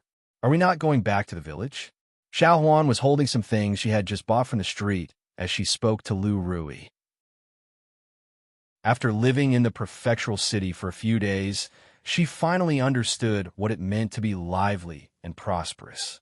She could see all kinds of people, and it was very convenient to buy things. Every day, she could accompany the son-in-law to the brothel to listen to music and watch dramas. It was much more interesting than the monotonous life in the village. "Why? Don't you want to go back to the village?" Lu Rui looked at her and asked with a smile. Xiao Huan thought about it, then shook her head and said, "Wherever the young miss is, Xiao Huan will be there." No matter where it was, of course, she would follow the young miss. However, if the son-in-law was in the prefectural city, the young miss would naturally be with him. As she spoke, she walked through the door. Two women walked out of the shop. The shop had temporarily stopped selling ruby necklaces, so naturally, they could not be customers. Furthermore, the two women were not unfamiliar faces. One was the young girl who had scared her last time, and the other was the son-in-law's friend who she often saw in the brothel next door. Lu Rui raised her head and looked at the woman who was walking toward her. The other party seemed to be stunned for a moment, then nodded slightly to acknowledge her before leaving with the young girl. She remembered clearly that this woman had been to her house once. She seemed to be her husband's friend. A few simple thoughts flashed through her mind, but she quickly threw them to the back of her mind. On the other side, when she was walking back to the brothel with Ruoqing, the young girl looked back a few times and couldn't help but say, "That person just now seems to be Li's wife. She's so beautiful." Then, as if she had thought of something, she turned to look at Wan Ruoqing and added, "Of course, elder sister Ruoqing is also very beautiful. She's not much inferior to her. No, she's even more beautiful than Li's wife." Wan Ruoqing only smiled and didn't say anything. Although she was unwilling to compare herself to his wife, she had to admit that the two of them were really a perfect match. Chapter 217. Grandpa, are we really leaving? At the entrance of the brothel, a 15 or 16-year-old boy looked back at the empty brothel with a look of reluctance to leave. "We're leaving," the storyteller, old man's son, sighed. Helplessness appeared on his wrinkled face, and his muddy eyes also showed some reluctance to part. He had traveled to countless places in his life, and he had experienced this kind of parting many times. But every time, it was a completely different feeling. Humans were not plants. It would be a lie to say that he had no feelings for this place, but it was more important to rely on this craft to survive. While he was not so old that he could not walk, he should save some money to settle down and find a new job for his child. When he left, he could close his eyes in peace. There were many figures in the brothel, and most of them were performers who were packing their things. The boy glanced at them again, then turned his head and carried the luggage on his back. These were his sisters and brothers who he had been with day and night. He would probably never have the chance to see them again. "Let's go." The old man's voice was low. He did not look inside again and walked straight ahead. The boy followed closely behind him, turning his head every 3 steps. When he reached the other exit of the house, a voice suddenly came from behind him. Grandpa's son, wait a moment." A clear and melodious female voice sounded. The boy turned his head and saw the panting young girl chasing after him. A look of surprise finally appeared on his face. "Sister Xiaozhu."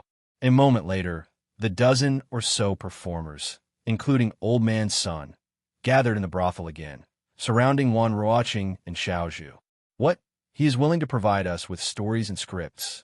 The wrinkles on Old Man's son's face twisted into a flower, and he no longer had the melancholy from before. "It's not free. He also wants payment," Xiaozhu reminded him. Of course. The old man nodded repeatedly, but he was inwardly lamenting. He had begged that young master many times, but he had not gotten what he wanted. He raised his head and looked at Wan Ruoqing, thinking that Miss Wan was indeed capable. There is a saying that since ancient times, talented men had a weakness for beautiful women. That's all he said. "Whether we stay or leave depends on everyone's opinion," Wan Ruoqing said with a smile. "I'll stay." "Me too. With a good story and script, of course we won't leave." The reason why everyone left was because they couldn't attract enough customers, and they had no choice but to make a living. If the modern world was stable, who would be willing to wander around? The future was unknown. It was very likely that it would be even more difficult than it was now. In the current situation, they needed a good story and a good script, just like the painted skin from a few days ago. If there was an endless supply of such stories, they wouldn't have to worry about such things in the future. "How much does that young master want?" The old man turned to look at Wan and looked at Wan. In Hua City, good books were often fought over by many and were not cheap. In their current situation, they did not have to pay. Li Yi had just told her about this matter. He did not mention the exact amount, but rather he would be paid by taking a percentage of the profits. This method was more suitable for them, who did not have much money. They immediately conveyed Li Yi's message to everyone. Very soon, Li Yi received a reply from the actors. He could take 40% of the profits. Miss Xiaozhu told him this when she was leaning on the wall. This number was more than Li Yi had expected. According to his original plan, 20% to 30% would be enough. This was just to help Wan Ruoqing. He did not expect to make money from this. In the future, when he went to the brothel, he should be able to see more interesting things. He had already told Ruoqing the idea of the stage play. As for the more detailed aspects, he believed that they were more professional than him, so he did not need to worry too much. He had nothing to do these few days, so he wrote a few short stories from Strange Tales from Liao Zhai. The original stories were not long, so it did not take much effort.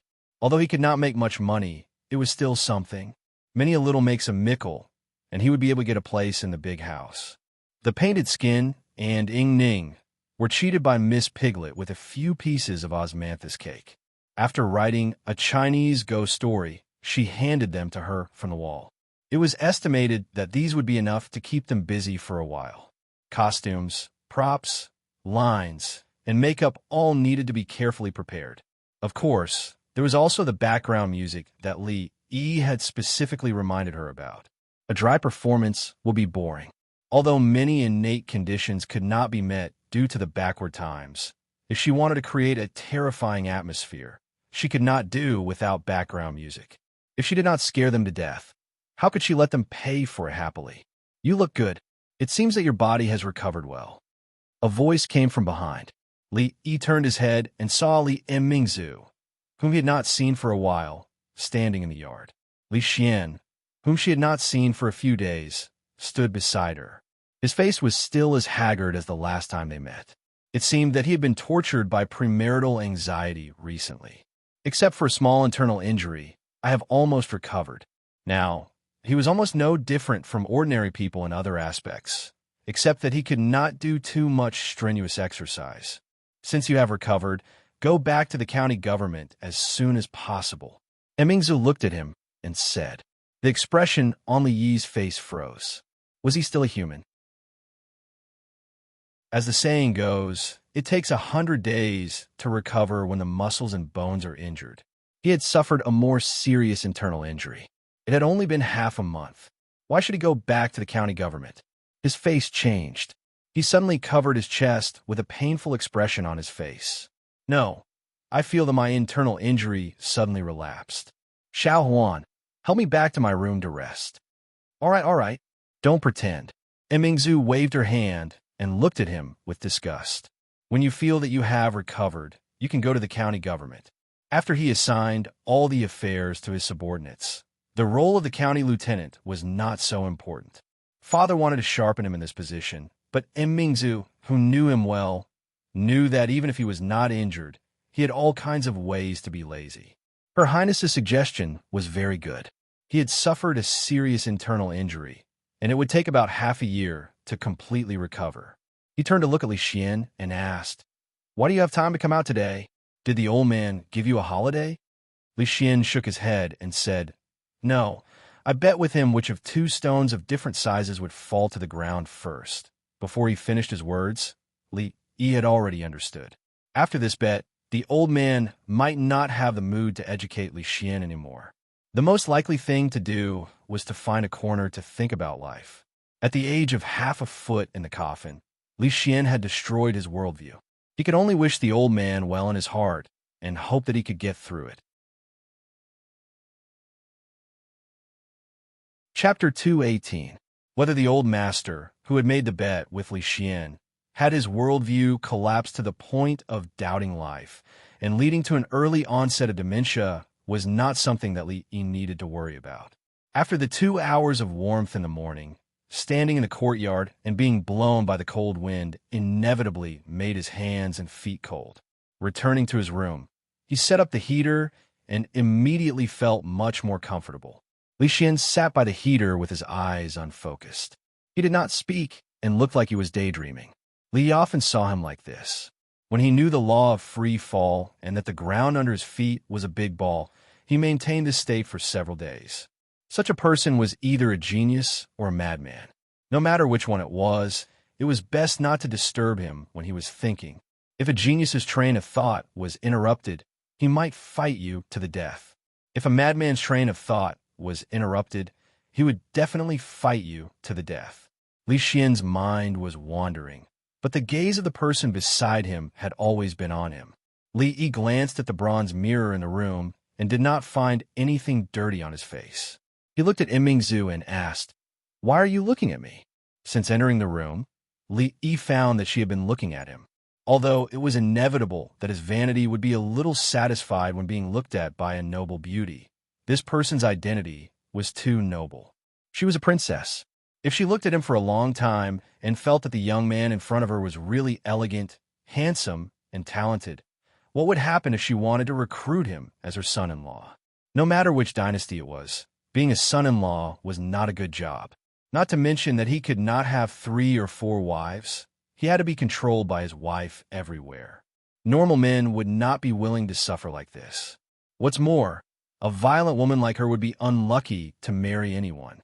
As his thoughts began to wander, he saw Imingzu stretch out her hand. She wanted to look, but she also wanted to touch. Rui and Xiao Huan were still at home. Li's expression turned serious and was about to stop her when he suddenly saw her raise her wrist and grab his face. "Are you kidding me? You want to destroy something you can't get?" He had only asked, "Why are you looking at me?" Could it be that the old Li family, whose ancestral home was in the northeast, could trigger a fierce battle with a simple, "What are you looking at?" Li Yi's heart skipped a beat, and his body instinctively made a defensive move. He grabbed her wrist with one hand, and with a simple Tai Chi push, he pushed her back. She resisted so easily, which meant that she didn't use any strength just now. While Li Yi was puzzled, Imingzi looked at him in surprise and asked, "What kind of kung fu is this?" The first time she saw Li Yi use this kind of kung fu, a seed of curiosity had been planted in her heart. Later, her wife used this kind of kung fu to force the nanny to retreat with one move. She had read all the martial arts books collected by the royal family, but she didn't remember this kind of kung fu. It seemed to be different from any sect in the martial arts world. "This is called Tai Chi, how is it? Isn't it awesome?" Only then did Li Yi realize that she wanted to learn Tai Chi. He looked at her and said, "If you want to learn, call me master and I could teach you." Since the chance of becoming a martial arts master was very slim, it was not bad to have a powerful disciple. Originally, Rui was the best candidate. However, after Li mentioned it vaguely last time, she forced him to practice with her. The next day, she almost couldn't get out of bed. After that, she never mentioned it again. It seemed that it was not bad to have a princess as a disciple. She had a noble status and was good at martial arts. She was pleasing to the eye, and she would be flattered by the royal family. It was a good thing to kill many birds with one stone. And Mingzu didn't say anything, but her eyes showed her disgust. With her current level of martial arts cultivation, only a grandmaster could be her master. He glanced at Li Yi. Just based on his weak appearance, he felt that he was too poor to be accepted as a disciple. If she didn't want to bow, then so be it. He was too lazy to teach her. Li Yi curled his lips in thought. Why haven't they left yet? Looking at the sky, it's almost time for dinner. Don't stay and eat for free later. There's no extra food at home today. Why hasn't Xiao Huan come in yet? It's time to serve tea and send the guests off. Haha, I know. There are 35 heads on the top, 94 legs on the bottom, 12 rabbits, and 23 chickens. At this moment, Li Xian, who had been in a trance, suddenly had a glimmer of light in his eyes. He jumped up from the chair and laughed. "Old man, you want to use this question to stump me? You must be dreaming." Li didn't know what the old man Li Xian was talking about would think if he heard those words. In any case, Li would be scared by him. Just as he was thinking about how to tactfully ask them to leave, Li Xian suddenly jumped up as if he was having a seizure. His hands and feet danced as he muttered something under his breath. He seemed to have gone mad, and he almost kicked the heater on the floor. "What's wrong? Hysteria?" In shock, he immediately stood up. If the crown prince became hysterical and became silly in the future, would Prince Ning chop him up to make dumplings? Even Mingzu was shocked. She also thought that Li Xian suddenly had hysteria and pinched his philtrum. Ouch, ouch. Let go. Li Xian finally stopped having a seizure. He covered the part above his lips that was red from Mingzhu's pinch and breathed heavily. Li Yi and Mingzhu looked at each other and felt relieved. What's wrong? Have you thought of a way to reject the marriage? Li looked at him and asked. Seeing how excited he was just now, Li Yi really couldn't think of anything that could make him so happy. No, let's not talk about this first. Li Xian waved his hand and looked at Li Yi. He asked expectantly, You are the #1 scholar in the Jing Kingdom. How about I give you a question? Nothing much. As long as Li Xian didn't have a hysteria in front of him, it was fine. As for answering questions, it was almost time for dinner. Who had the free time? As for the #1 scholar in the Jing Kingdom, he had the title of a scholar and didn't give any money. Whoever wanted to be the scholar could be the one. The expectant expression on Li Xian's face froze. There was no way to continue this conversation. Are you afraid? Li Xian looked at him and asked. Yes, I'm afraid. It was child's play to provoke Li Yi. I bet 10 taels of silver. No way, 100 taels. Deal. After a series of twists and turns, under the witness of the princess, the two of them quickly reached a friendly wager. They bet on whether or not Li Yi could answer Li Xian's question. The wager was 100 taels of silver, and the agreed time was 30 minutes. After clapping their hands to seal the vow, Li Xian looked at Li Yi with a proud face. This problem was given to him by the old man yesterday. He had spent a whole day trying to figure out the crux of the problem. 100 taels of silver was nothing to him. It was enough to make Li Yi suffer and feel the taste of racking his brains. He was already satisfied. He had been tortured by him so many times in the past. Today was the day to take revenge and wipe away the humiliation. After making a comparison on the IQ level, Li Yi felt that the question Li Xian mentioned should not be difficult for him. Just now, he vaguely heard him say something about heads, legs, and chickens and rabbits. Could it be the problem of chickens and rabbits living in the same cage? Today, there are rabbits living in the same cage. There are 35 heads and 94 legs. How many rabbits are there? Li Xian crossed his arms and looked proud, as if he had won. You have 30 minutes to think about it. Li Mingzhu raised her eyebrows. She had heard of this mathematics question before and knew the answer. However, the specific method of solving the question was not recorded in the book. It must have been lost in the process of being passed down. Even the Imperial Library did not have any record of it. The possibility of it existing among the common people was even smaller. Li Yi sighed. If it was so easy to make money every time, why would he spend so much effort to study perfume and soap? If there was a chance in the future, he would get to know more princes and take the initiative to send a lot of money to him. What a wonderful life. There's no need for 30 minutes. As soon as Li Xian's voice fell, Li looked at him and said, 12 rabbits, 23 chickens. Is this answer correct? The proud expression on Li Xian's face froze again. Chapter 219. You must have heard the answer I just said, or you have seen this question before. Li Xian was stunned for a moment, and then he said with certainty, if Li Yi gave the answer after the time it took to burn a stick of incense, he would also feel surprised, but it was within his tolerance. After all, in his eyes, even if Li Yi was not the smartest person in the Jing Kingdom, he was not far from it. However, Li Yi could give the correct answer as soon as he said the question. He was not a human, but a demon. This time, Li Xian really guessed wrong. Just now, he suddenly jumped up, which scared Li Yi. He was not in the mood to listen to what this guy said. Although he had seen a similar question before, the answer would be different if the number was changed. There was no second possibility. In the future, as long as a primary school student had learned Olympiad mathematics, he or she would be able to say the answer without cheating.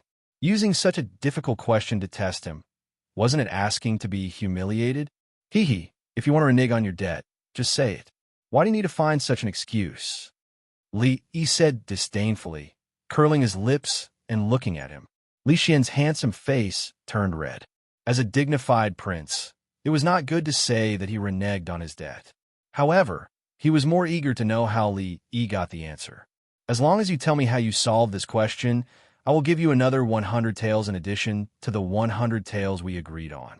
Money was just a number to Li Xian. He was more interested in the novel methods that Li Yi used every time. Even Li Mingzhu's gaze landed on Li Yi. She also knew how to solve this question, but she did not know the reason. If she tried it one by one, she would naturally be able to find out the answer after spending some time. However, for him to be able to solve it so quickly, either he knew the answer beforehand, or he used a method that they had never seen before. To Li Xian, money was just a number, but to Li Yi, it wasn't. It was like a brick, a tile, or a room in a large mansion. You just said, there are 35 heads and 94 legs? His words indicated that he agreed with Li Xian's action of giving money. Li Xian nodded repeatedly. Let's assume, just assume. Li Yi stretched out his hand and gestured. Let's assume that these chickens and rabbits are well-trained. Li Xian was confused. Solving a question was solving a question. What did it have to do with these chickens and rabbits being well-trained? However, since Li Yi had always taken the unusual path, he felt that he should listen to him first. And Mingzhu frowned when she heard that, but she quickly relaxed.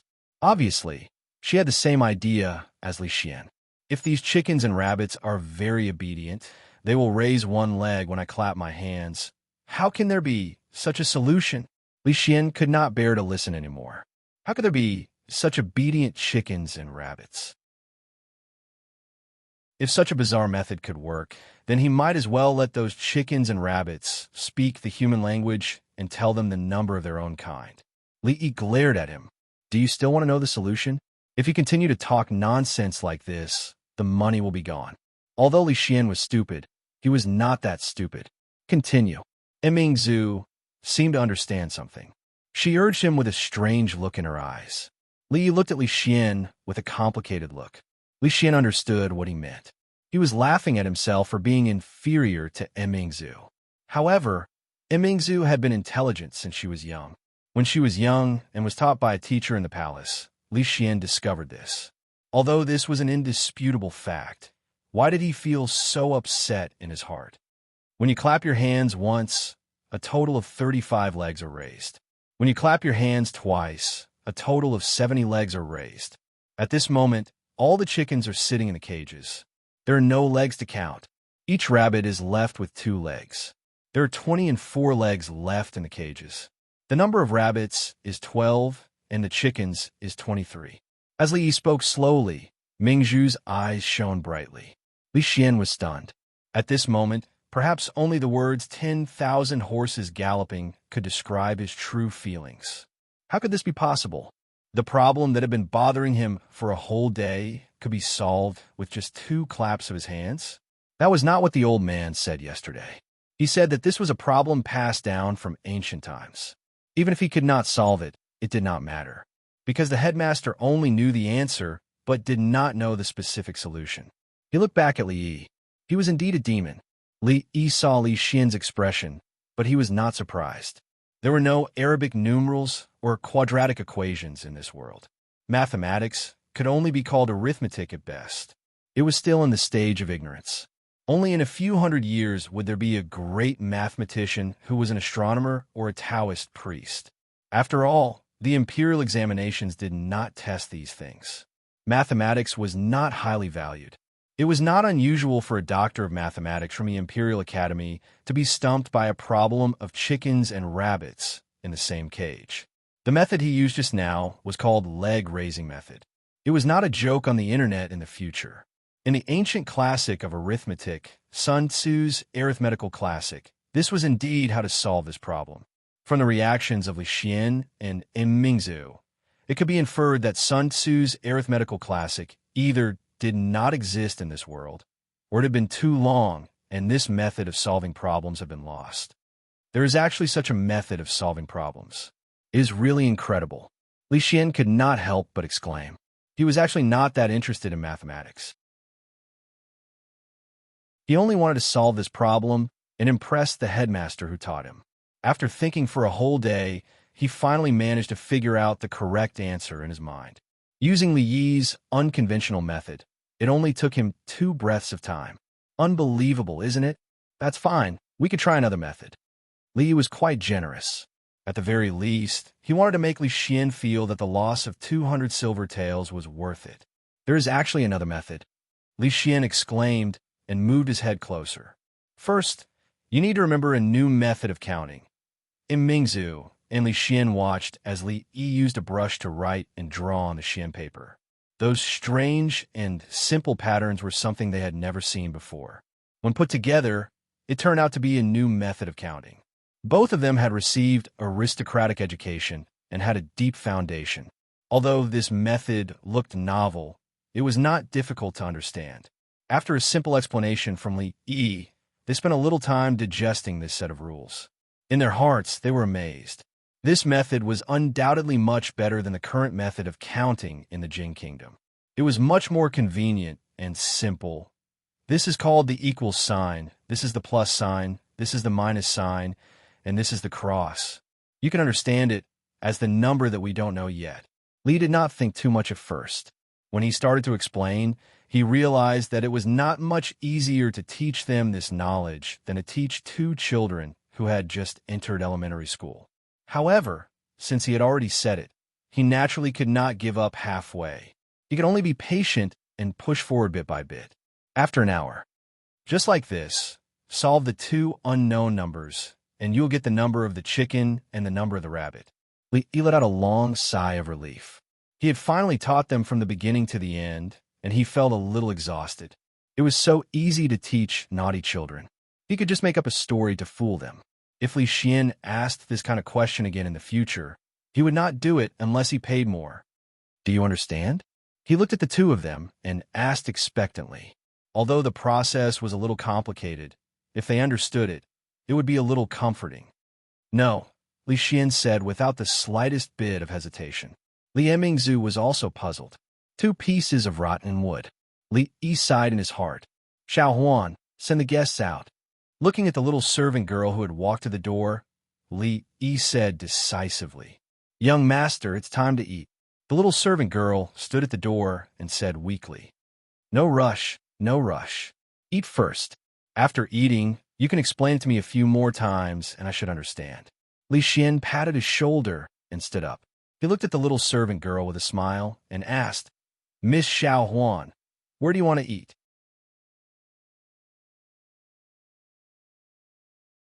Chapter 220. The nobles of the royal family, the princes and princesses, when freeloading, there was no self-restraint and etiquette to speak of. Because there were guests, as the in-laws, Rui and Xiao Huan were eating in another room. Li Xian looked at the bubbling hot pot on the stove and was very curious. He had never tried this kind of eating method. He did not stand on ceremony with Li Yi, scooped up a piece of mutton and stuffed it into his mouth. He was so hot that he breathed like a dog, but he was reluctant to spit it out. His face was red, and it took him a while to recover. Mingzu was like him. A piece of tofu was already in her chopsticks.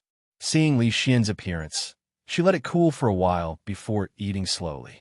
Li Yi was a little distressed. In the early winter weather, fresh vegetables were extremely difficult to find.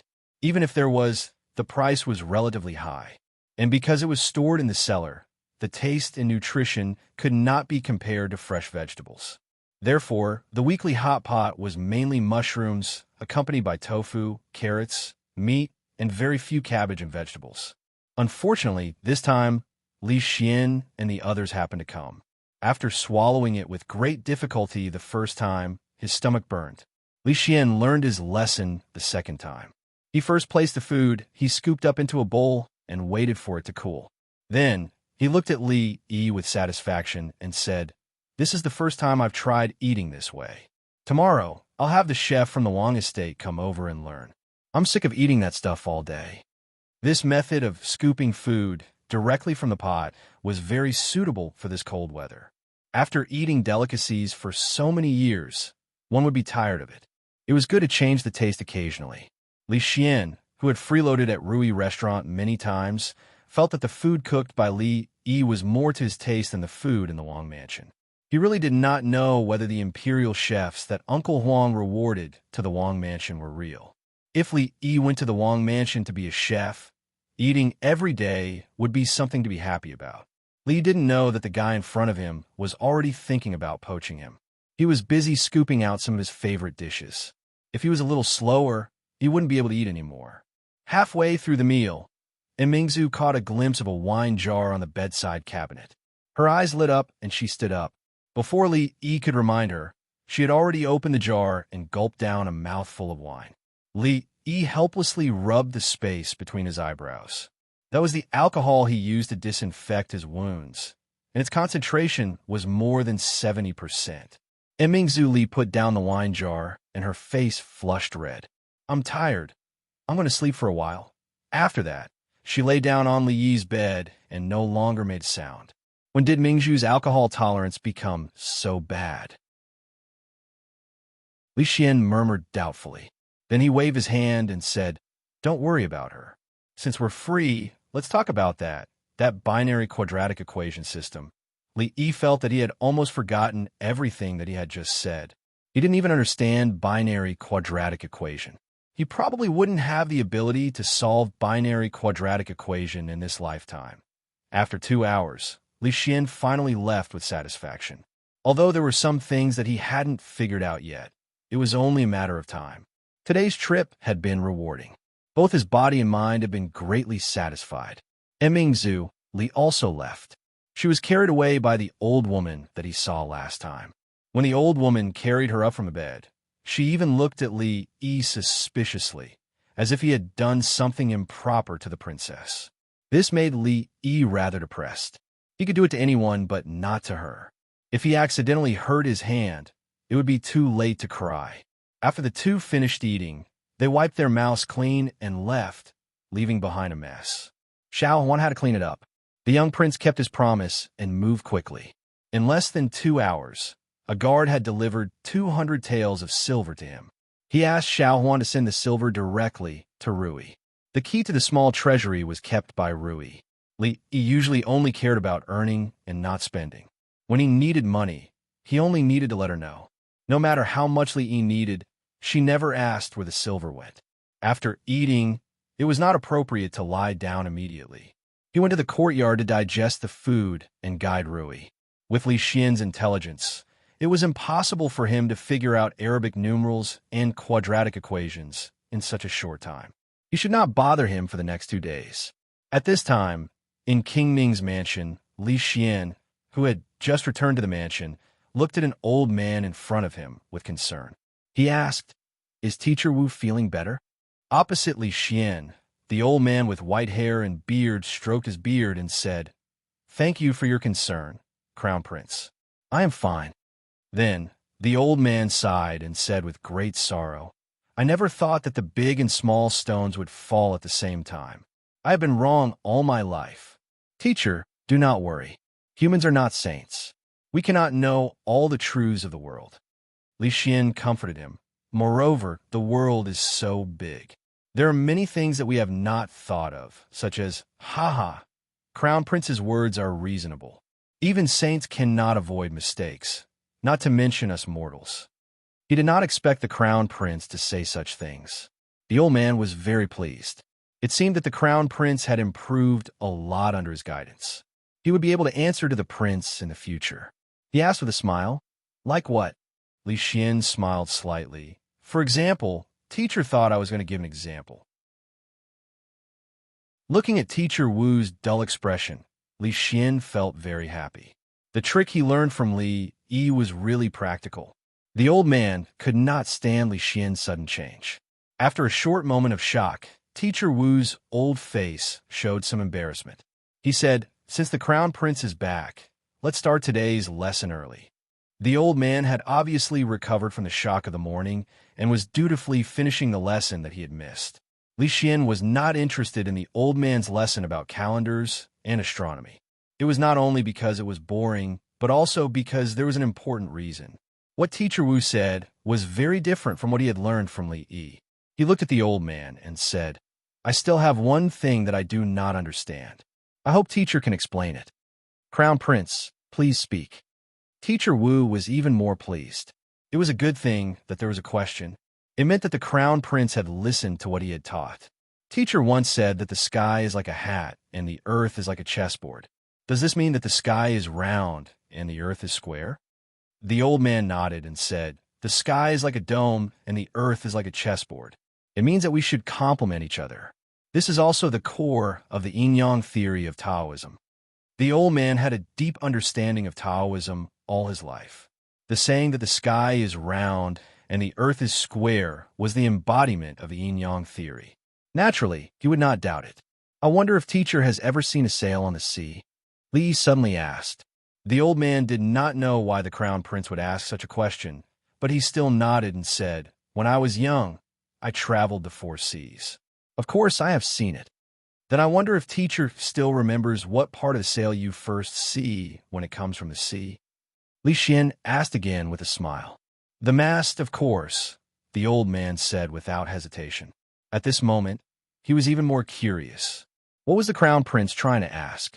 Li Xian smiled and said, if the earth is as flat as a chessboard, shouldn't you see the whole ship? Why do you see the mast first? Unless the earth under our feet is round. Li Xian stretched out his palm and made an arc this. The old man was shocked and wanted to argue. However, when he opened his mouth, he realized that he could not provide any evidence. Absurd. This is simply absurd. The elder's face darkened. This was something passed down from his ancestors, so he naturally would not believe that the knowledge of the past few decades was wrong. If the crown prince's words were to spread, he was afraid that he would become a laughing stock and lose face for the royal family. Li Xian's expression became somewhat displeased. He was trying to reason with the other party, yet the old man didn't answer him directly and kept saying that he was babbling nonsense and pestering him endlessly. This was Li Xian's fault. If teacher still has doubts about this, I can give you a few more examples. Teacher Wu's heart had already begun to waver. When he heard what Li Xian said next, for the first time, he doubted what he had learned all these years. His body trembled, and his face became paler. He no longer cared about his status and shouted, "Shut up!" If he allowed Teacher Wu to continue, the faith he had built all these years would collapse.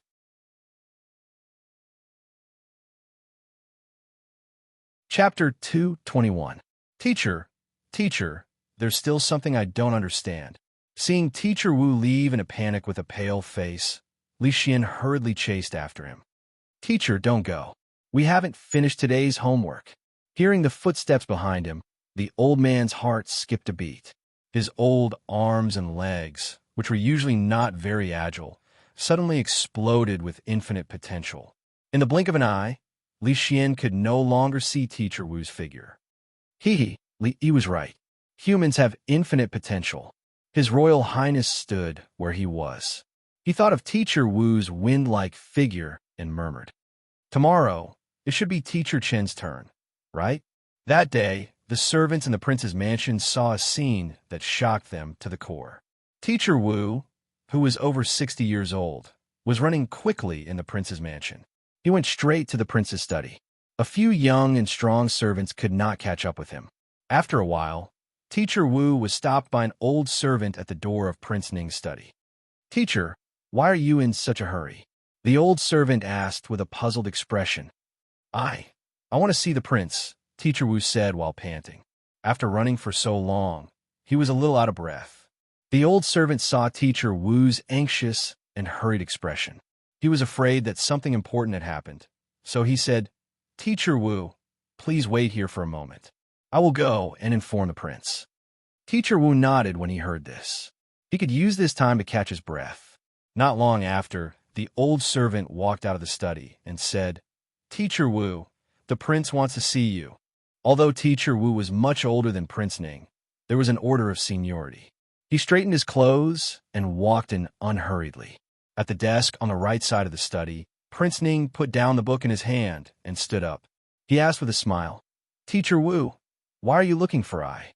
Did Xian e'er offend Teacher Wu? That is not the case. The prince misunderstood. Teacher Wu waved his hand and said, "His Royal Highness is talented and intelligent. I have nothing more to teach him. This time, I came to ask for your resignation." "Resign?" Prince Ning frowned and asked, "Headmaster, why do you say that?" If Xian is naughty and mischievous and offends you, please don't take it to heart. I will reprimand him, but don't mention the resignation again." Although this teacher Wu had retired, his knowledge was not inferior to those great scholars in the court. Prince Ning had invited him to teach Li Xian, which was a great affirmation of his ability. He was extremely knowledgeable and experienced, so how could he not have anything to teach? This was no longer humility, it was mockery. Could it be that little Xian had really offended Teacher Wu? Teacher Wu smiled bitterly and said, "Your Royal Highness has misunderstood. The Crown Prince is gifted and intelligent, which is rare in this world. It is my good fortune to be recognized by your Royal Highness to teach the Crown Prince. However, this old man is old and unable to do as I wish. I hope your Royal Highness will agree to my resignation." Teacher Wu's words were half true and half false. His resignation was true, but his inability to do as he wished was a lie.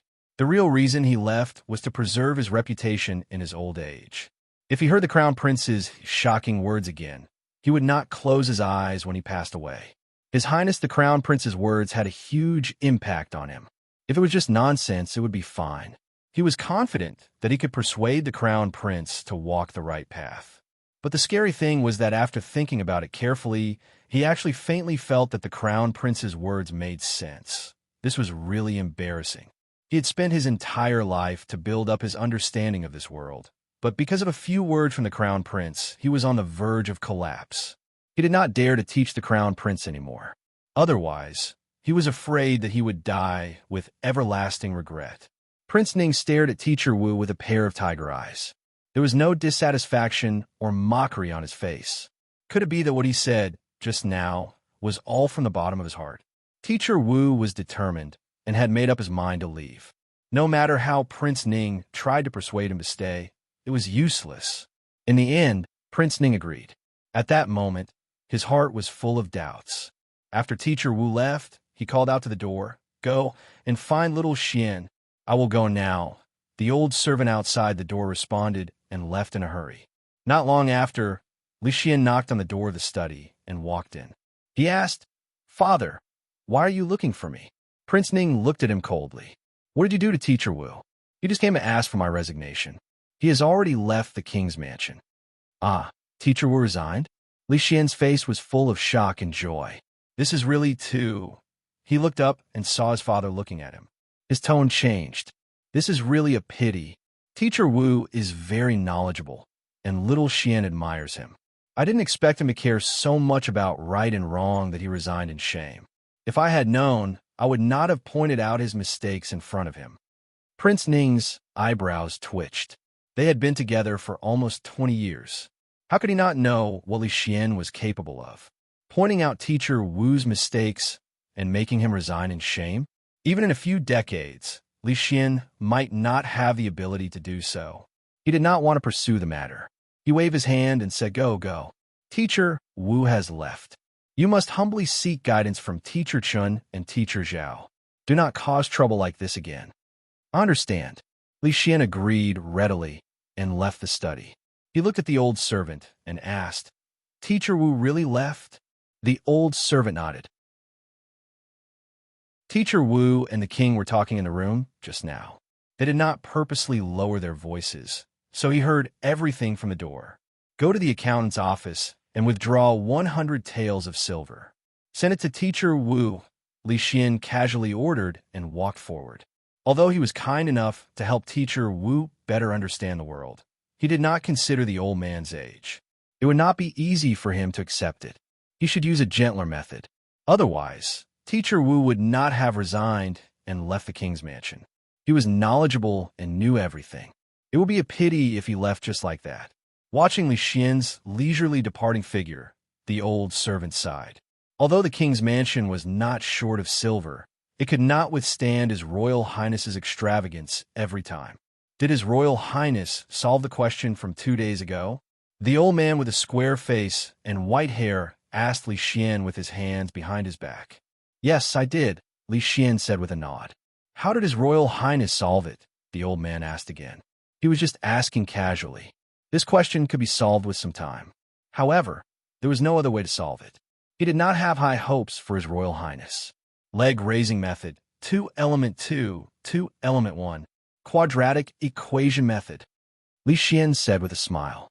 The old man's expression froze. Leg-raising method. What formula? Li Xian took a pen and paper from the side and began to write. Leg-raising method. It's like this. 2 hours later, the paper was densely packed.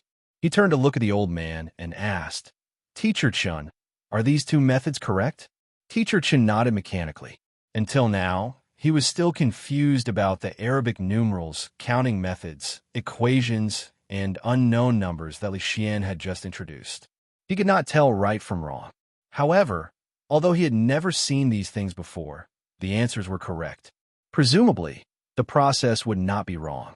However, where did His Royal Highness learn about these strange symbols and methods? He had studied mathematics all his life and had never heard of such a wonderful method. I still have a few questions that I hope Teacher can answer. For some unknown reason, when Teacher Chun saw the Crown Prince looking at him with a smile on his face, he suddenly had a bad premonition. Today, there is 1 rooster worth 5 coins, 1 hen worth 3 coins, and 3 chicks worth 1 coin. Today, I bought 100 chickens with free money. Ask the old rooster, the hen, and the chicks. The wall is 5 feet thick. 2 mice pass through it. The big mouse passes 1 foot a day, and the small mouse also passes 1 foot. The big mouse passes twice a day, and the small mouse passes half a day. When will they meet, and how much do they pass through? Li Xian said lightly. He threw out the difficult questions that he had gotten from Li Yi yesterday. Teacher Chun was dumbstruck. Cold sweat dripped down his forehead. Cough. I'm not feeling well today. My lessons will be postponed. Your Royal Highness can arrange it yourself. A moment later, Teacher Chun wiped away the cold sweat on his forehead. He got up and left in a hurry after throwing down these words.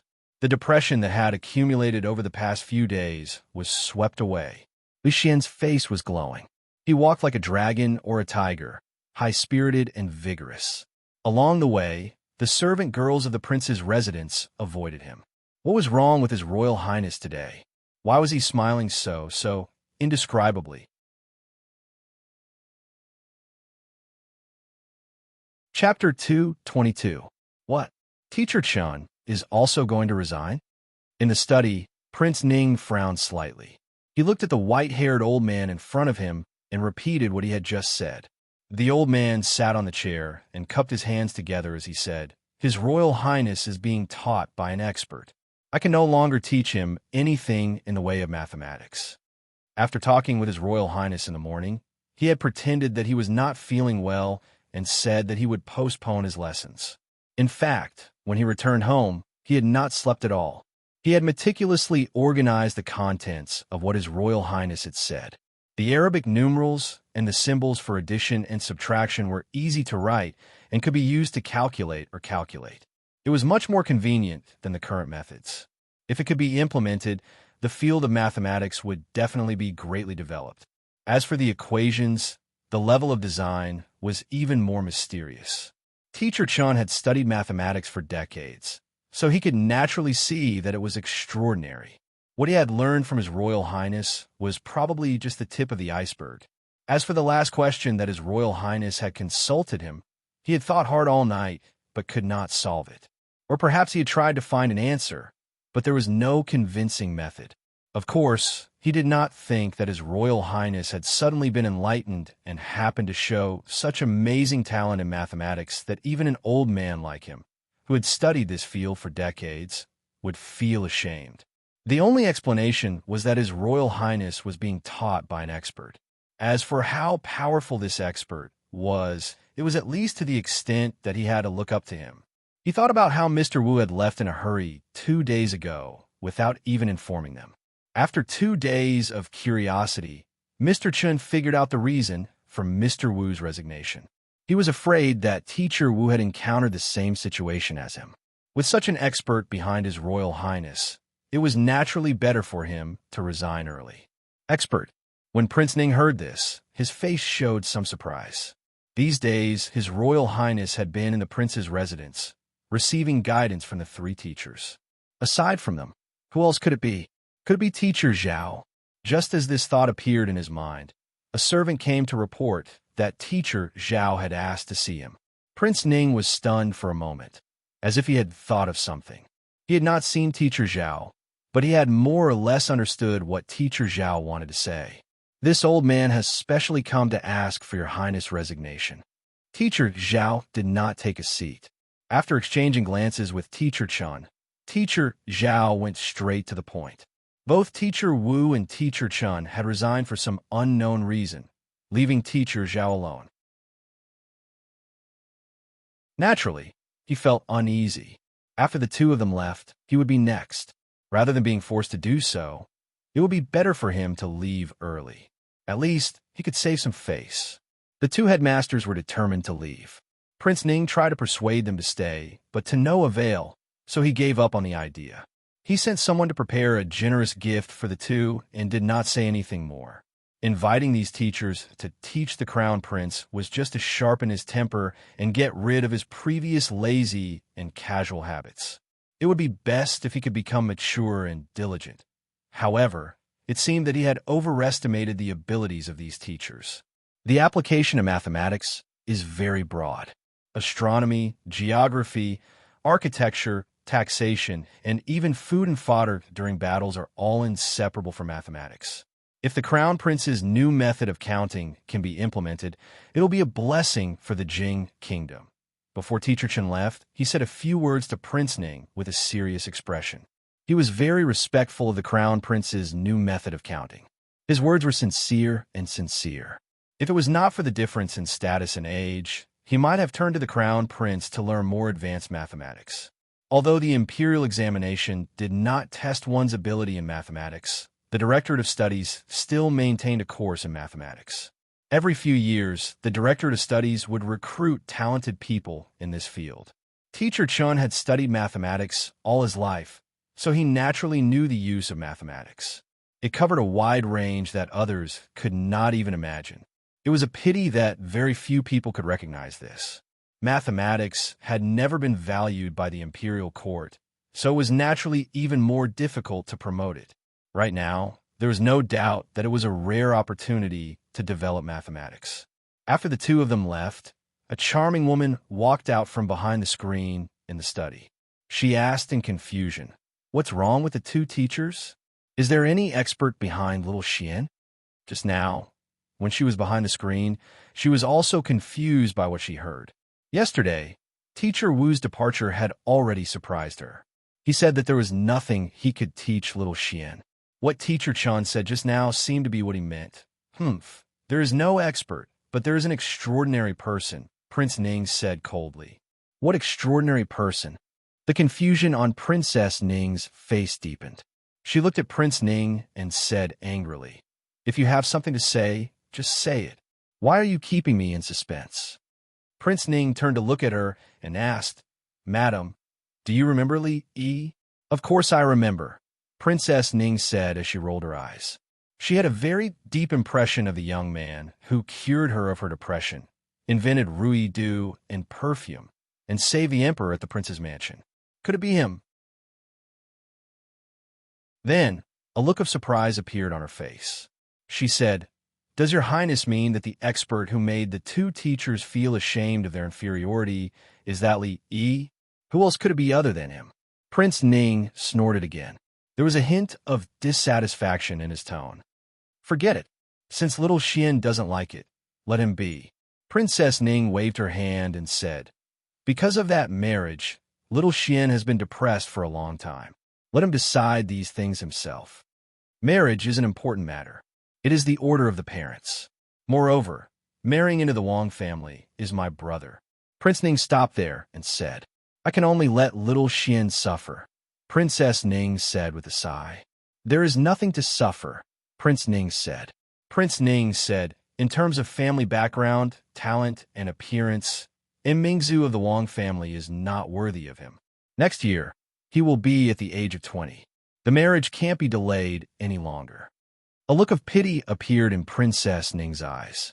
She didn't want to continue this topic. She changed the topic and said, "Li Yi is about the same age as little Xian, but he has so many abilities. Every one of them is beyond the reach of ordinary people. Is there really a person who is born with knowledge in this world? He was the top talent of the Jing Kingdom. He excelled in both poetry and painting. The Rui dew, perfume, liquor, and the soap that Lil Xian gave her were all made by him. Of course, his miraculous medical skills had even made her and the emperor feel indebted to him. In terms of knowledge, Xian'er had only met him once, and the two knowledgeable teachers had resigned out of shame. All of this was related to a young man who was not even 20 years old. It was really unimaginable.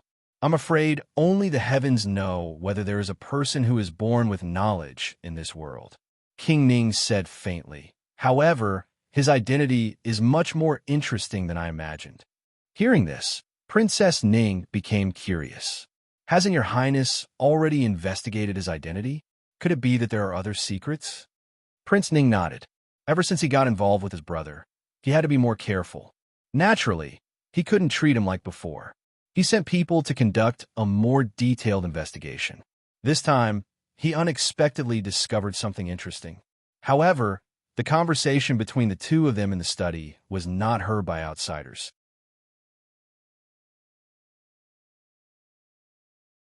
Chapter 223. He didn't know if it was because he had taught Li Xian too much last time that he hadn't completely digested it, or because he was confined in the prince's mansion. Li Yi didn't see him in Rui's house for the next few days. Ruoqing was rehearsing the new play with the actors and actresses. The brothel that Li Yi frequented didn't open for several days. Only the young girl Xiao Zhu, who liked to climb walls, would occasionally poke her head out from the other side of the wall to ask him some questions about the details. After getting the answers, she would quickly jump off the wall and disappear for a long time.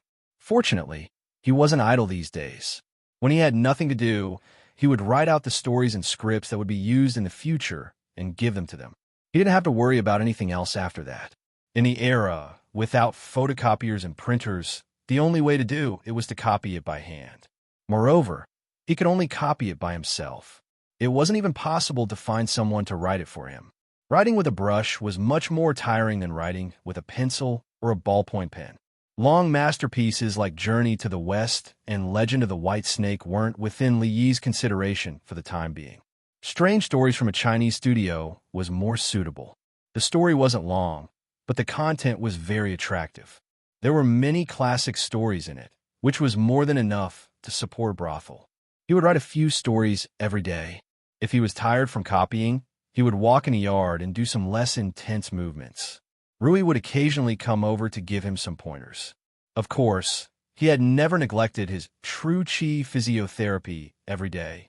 His body recovered surprisingly fast. It was almost the middle of November now. If he maintained this speed, his body would be fully recovered before the end of the year. Tomorrow is the anniversary of my father's death. Rui and I have to go back to the stockade village to pay our respects. My husband hasn't recovered yet, so you should stay here. I'll ask Uncle Fong to come over tomorrow, Lu Rui said to Li Yi while eating. Li Yi was stunned for a moment and then said, although I haven't recovered yet, it's okay to walk a bit more. I'll go back with you. As the son-in-law, he should go back and pay his respects on the anniversary of his father-in-law's death. Moreover, he had been hiding in such a small place all day long. He was afraid that before his old injury recovered, he would get a new one. He hadn't been back to the Willow Leaf Village for a long time. It was good to go back and have a look. The mountain road is hard to walk on. Let me and Rui go, Lu Rui said, looking at him. I'm really fine. Take a look if you don't believe me.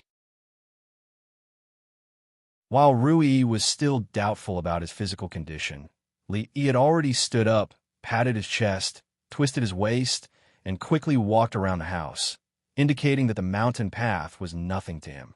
Seeing Li Yi's insistence, Lu Rui could only nod helplessly. Young master, aren't you going to eat? Xiao Huan asked doubtfully when she saw that Li Yi did not sit down again after standing up. There was still a lot of food left in his bowl. Wait a minute, I think I twisted my waist just now. Li Yi put one hand on his waist and said awkwardly. It was better not to be too complacent, otherwise it was easy to twist his waist.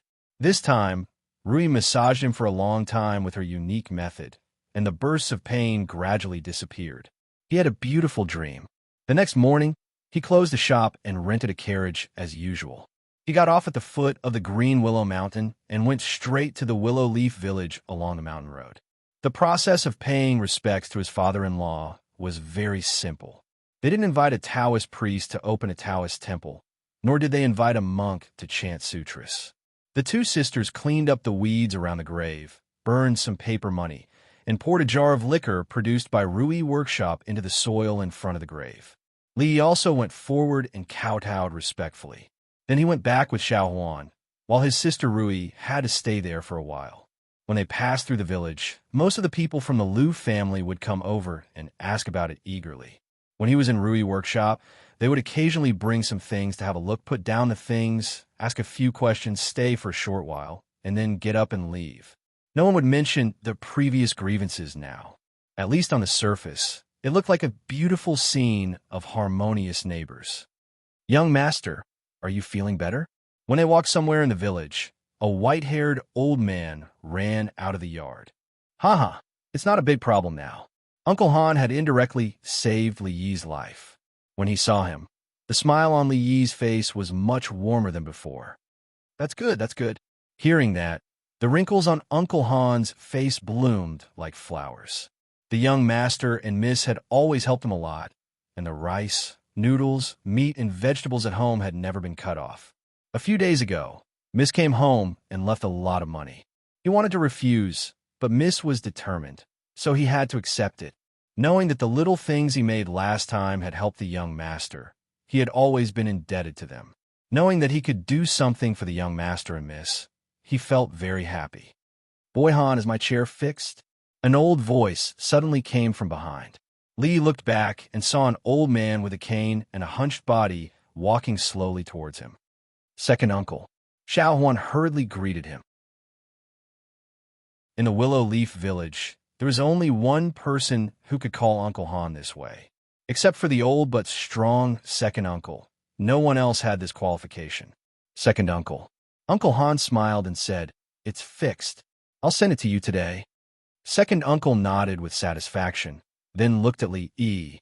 He smacked his lips and shook his head, saying, "It's good to be a scholar, but your physique is too weak. To think that your great-grandfather was skilled in both literature and martial arts." After a while, the old man ended his long speech and patted Li Yi's shoulder, saying, "In the future, you still need to spend more time practicing martial arts. Don't let any Tom, Dick, or Harry bully you. If there's anything you don't understand, ask your wife." After such a warning, the old man waved his hand and slowly walked away. Looking at the old man, pausing a few steps, his body was hunched. No matter how you looked at it, it seemed that half of his foot was already in the ground.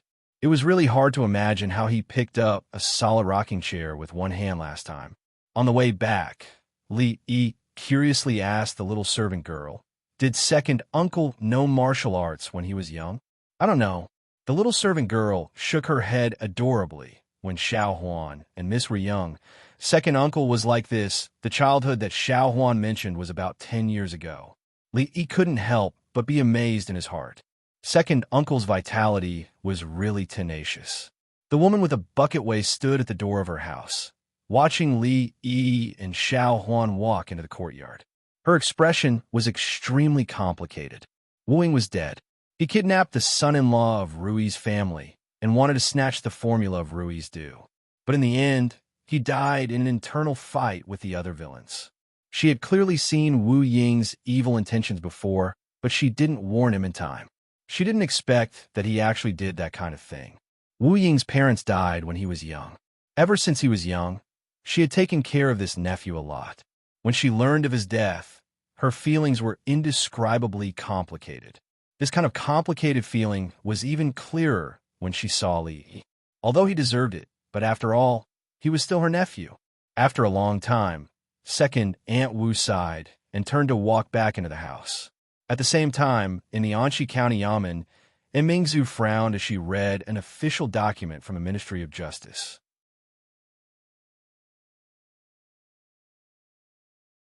Chapter 224.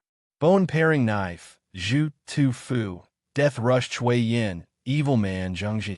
What are these people planning by gathering in Qing Prefecture? Mingzhu's brows furrowed slightly as she murmured.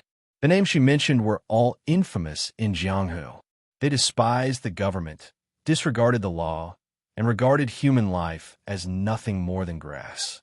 However, their martial arts were extremely high, and it was difficult to trace them. Wanting to capture them and bring them to justice was as difficult as ascending to heaven. Moreover, the imperial court and the Jianghu had always maintained a delicate balance. It was not to say that they did not interfere with each other, but as long as these people did not raise flags to rebel or do some extremely evil things, the imperial court would not put in any effort to encircle and suppress them. As for the disputes in the Jianghu, the local authorities actually turned a blind eye.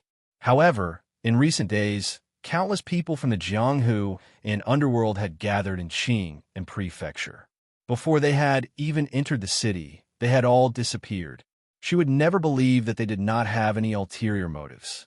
She had practiced martial arts since she was young and was no stranger to the matters of the Jianghu. These people were extremely powerful. If they really gathered together and caused trouble, they would probably have to mobilize the garrison in the prefectural city to quell it.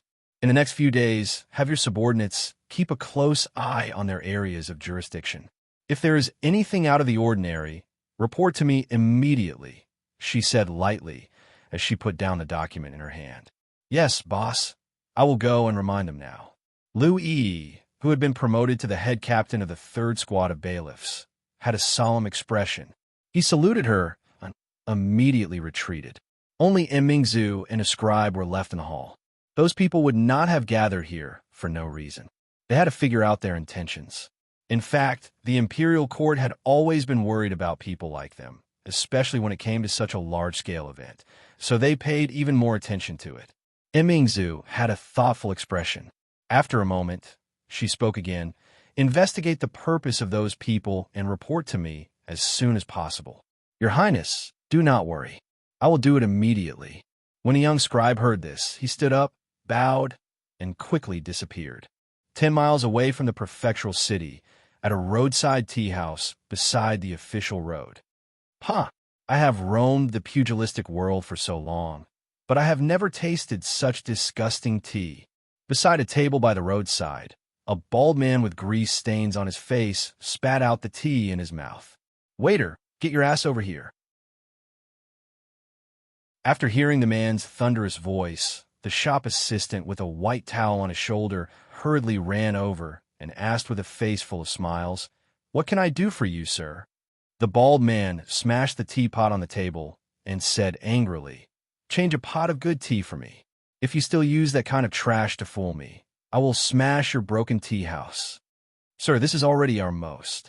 The waiter explained helplessly. However, he saw the man's face turn fierce, and he immediately swallowed the rest of his words. This tea house was located in the wilderness. Other than the passers-by and merchants, there were also many Jianghu people. The waiter had been serving tea here for some time and knew their temperament. If they did not agree with each other, they would smash this small tea house. It was definitely not just to scare him. Sir, please wait a moment. I will immediately change it for you. The waiter smiled apologetically as he said this. This time, he would probably have to bring out the best tea that the shopkeeper had kept hidden. Otherwise, he might not be able to get past this evil man. There were many passers-by resting in the tea house. Seeing this, many people frowned. However, it was best not to cause trouble when they were outside. Moreover, the bald man did not seem to be someone to be trifled with. Even if they were angry, they did not dare to say anything. The waiter quickly brought out a pot of good tea. This time, the bald man did not make things difficult for him. He scolded, You refuse a toast only to drink a forfeit. After finishing the tea, he stood up and walked outside. The waiter's eyelids twitched, and he hurriedly chased after him. Sir, please wait a moment. What else do you want? The bald man turned around and glared at him. Sir, you haven't paid for the tea, the waiter said timidly. The bald man laughed a few times. He pulled out 2 boning knives from his back and stabbed them into the wooden table. The tips of the knives pierced through the table. The evil man held the handles and said, "What did you just say? I didn't hear it clearly. Say it again." "No, it's nothing. Sir, please take care." The tip of the knives was suffused with a cold light. The waiter shivered and immediately hid far away. He no longer dared to mention the tea money. The bald man pulled out the boning knives and left after laughing a few times. Inside the tea house, a young man looked at his companion with dissatisfaction and asked, "Why did you stop me just now?"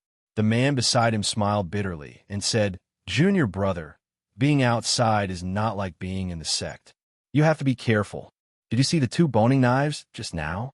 If I'm not wrong, that person is—" After hearing the man's words, the young man's expression softened a little. However, he still glared fiercely in the direction that the evil man had left. A good martial arts world has been turned into a mess by this kind of person. Hateful, really hateful. Shoo, junior brother, lower your voice. Don't let others hear you. It hasn't been peaceful here these past few days. The man lowered his voice so that others could no longer hear him. On a mountain road somewhere, a man with thin cheeks and a gloomy expression clapped his hands and said coldly, "With only this much ability, you still want to learn how to rob others. What kind of mountain bandits are you? Go be a ghost." On the ground in front of him were 2 famous bandits. However, their necks were twisted strangely to one side. Their faces were filled with fear, and they had stopped breathing long ago. With 2 bangs, the man kicked the 2 corpses to the side of the precipice. He looked left and right before his figure quickly disappeared on the mountain road. In another place, beside a stream, a figure hidden in a thicket looked at the women washing clothes by the stream with a lustful gaze. His eyes flickered with light. After a moment, the glimmer of light receded. Only a regretful voice could be heard. "How can a village girl from the mountains compare to the young ladies of the city? Forget it. Let's get down to business first." The short and stout dwarf with a fat head and big ears looked at the stream again before reluctantly withdrawing his gaze. He turned and walked deeper into the forest. For the ordinary people of Anshi County, the past few days were extremely ordinary winter days. The gloomy weather lasted for a few days. Countless people were looking forward to the early arrival of the first snow of this winter. Auspicious snow indicated a bumper harvest in the coming year, and only then would they have a good harvest in the coming year. After experiencing a drought, they couldn't bear any more torment. However, it was not easy for the bailiffs and citizens of the government and county government. Within the prefectural city, everyone was on high alert. They followed the orders of their superiors and did their best to search for suspicious people within the city. They were extremely cautious. The people of the Jianghu near Qing and prefecture also had the same feeling. Occasionally, they would hear some news and rumors from remote tea houses and restaurants. They could faintly feel that Qing and prefecture would not be peaceful in the next few days. The isolated Willow Leaf village was as quiet and peaceful as ever. After Sister Rui paid her respects to her father, she stayed in the village for a day. The next day, she returned to the prefectural city with Li Yi. Second uncle's words make sense. My husband should practice more martial arts, Lu Rui said with a smile after hearing Li Yi tell her about yesterday's events. Li curled his lips. It was easy for an old man to say that. He had practiced martial arts often, but he had not made much progress. Until now, he had not felt the existence of Jinshi. He was also very helpless about this. Rui, take brother-in-law and Xiao Huan back to the city first. I have forgotten something and need to return to the village. On the way down the mountain, Lu Rui suddenly said when they were almost halfway down.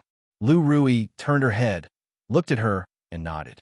Seeing the 3 figures disappear at a corner of the mountain path, Lu Rui turned around and looked at a low slope that they had just passed.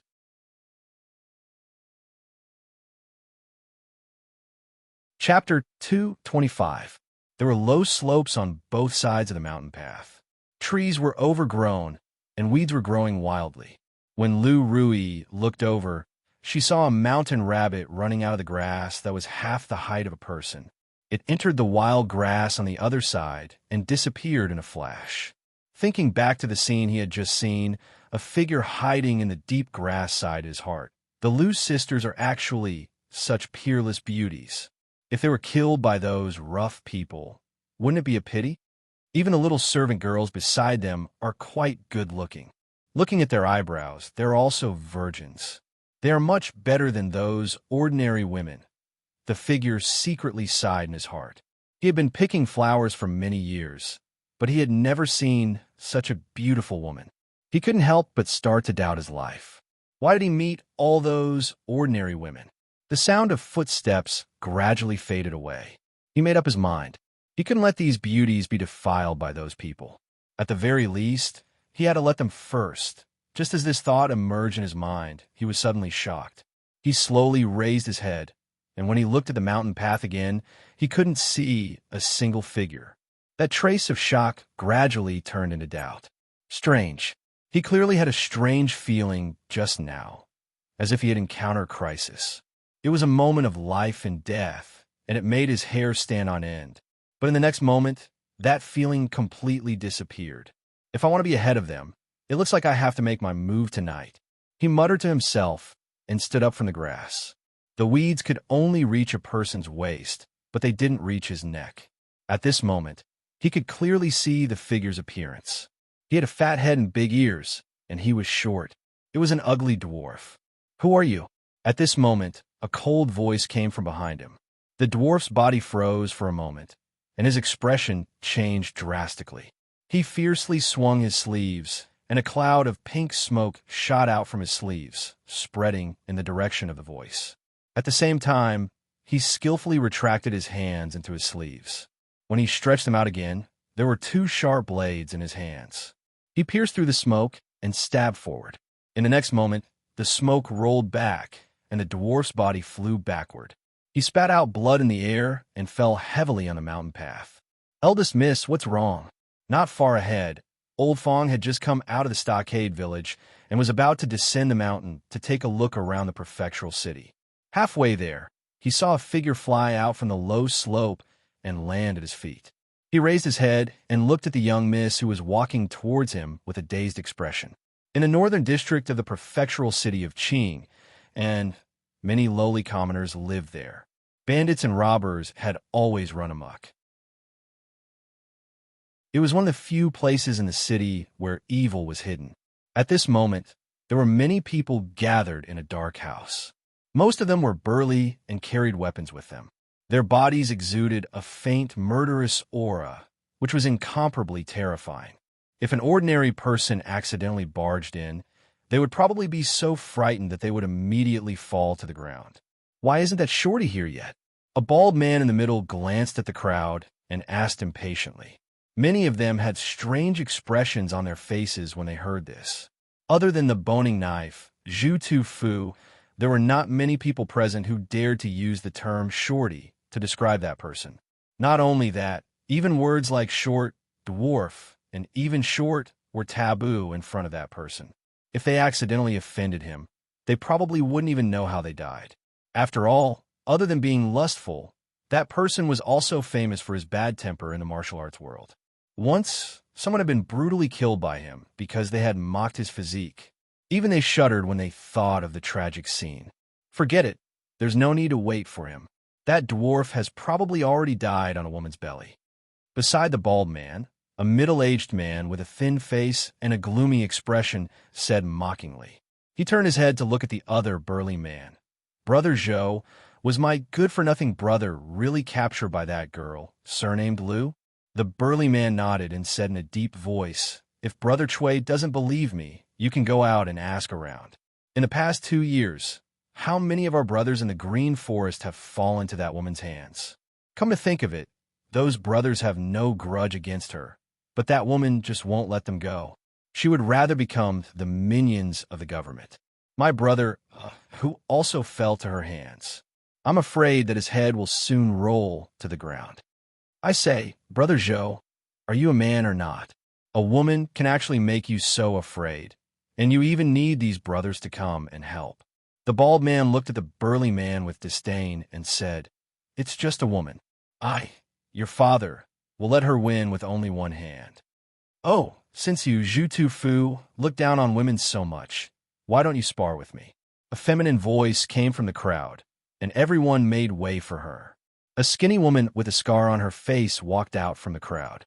Zhu Tufu originally wanted to agree, but when he saw that it was this woman who spoke, he immediately swallowed the words he was about to say and said with an embarrassed smile, "The third lady is a heroine among women, so of course she is not one of them. This old Jew admires you very much, but as for the spar, let's forget about it." If it was any other woman, he would have already taken out his 2 boning knives and charged at her. The infamous Zhu Tufu was not like the shorty, who knew how to have tender and protective feelings for the fairer sex. However, even though the person in front of him was a woman, there was probably not a single person present who treated her as a woman. This woman was abandoned by her fiancé, and on the night of the man's wedding, she beheaded the newlyweds in front of all their friends and relatives. She swore to kill all the unfaithful men in the world. Over the years, the number of men who died by her hands was not small. Even someone as fierce as Zhu Tufu felt a little scared when he saw her. Seeing that the atmosphere was a little awkward, the burly man laughed and said, "We are all brothers, so let's not hurt each other. I'm sure that since everyone is here, they all have some grudges against that woman. What we should do now is what we need to discuss." What's there to discuss? There are so many of us. Even if that woman is a grandmaster, she will die on the spot. Senior Han's only son has also been captured by that woman and handed over to the authorities. Senior has already said that whoever can take that woman's head will be accepted by Senior Han as his disciple. This is a rare opportunity. Also, Minister Zhao of Chuzhou has also said that whoever can capture that woman will be rewarded with 1,000 taels of silver. Hearing the angry chatter of the crowd, even the instigator of this matter, the burly man, did not expect this. He had only spread the news to gather some people who had a grudge against that woman to act together to increase their chances of success, but he did not expect so many people to respond. That woman had offended almost half of the heroes in the Jianghu, near Qing, and prefecture.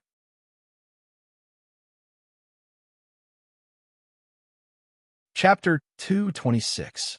Just thinking about it, if these people's target was him, the burly man felt a chill run down his spine. That was practically a death sentence. That Senior Han had become famous 20 years ago. At that time, his martial arts were already top-notch. Now, he was probably even more unfathomable. Even if he hadn't stepped into the Grandmaster realm, he wasn't far from it. If one could become his disciple and receive his guidance, their martial art cultivation would definitely improve, regardless of whether or not they had any grudges with that woman. Just this one condition was enough to make countless people scramble like ducks. Zhao Yuanwei could be considered half a person of Jianghu. His family was extremely wealthy, and there weren't many people who would sit still for 1,000 taels of silver to buy that woman. He had originally only wanted to gather some people to avenge his brother, but now that things had developed to this point, it had long since gotten out of his control. At this point, apart from his group of people, who knew how many people were eyeing that woman? With such a large commotion, it was impossible to hide from the authorities. Those who could accept this kind of transaction or who had a grudge with that woman were definitely not clean. If this dragged on for too long, it wouldn't be a good thing for them. I have to make my move as soon as possible to avoid long nights of dreams. In an instant, the burly man had already made his decision. On a mountain path, Fong grabbed the midget's collar and lifted him up, fiercely asking, "Speak. What kind of evil plan do you have? Who sent you?" After experiencing the matter of the young master being kidnapped last time, Fong hated this kind of person to the extreme. This guy was lying in ambush on the side of the road. He definitely wanted to harm the young master. If it wasn't for the young miss, the young master might have really fallen into this guy's trap.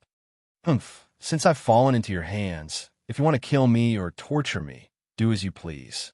The midget glanced at Fong and coldly snorted. He had an illustrious reputation in Jianghu. These years, he had done all sorts of evil deeds. Naturally, he would think of what would happen if he fell into the hands of the authorities. They were all hot-blooded men. Even if their heads fell off, they would still be heroes in their next life. You do have some guts. Upon hearing this, Fong didn't get angry.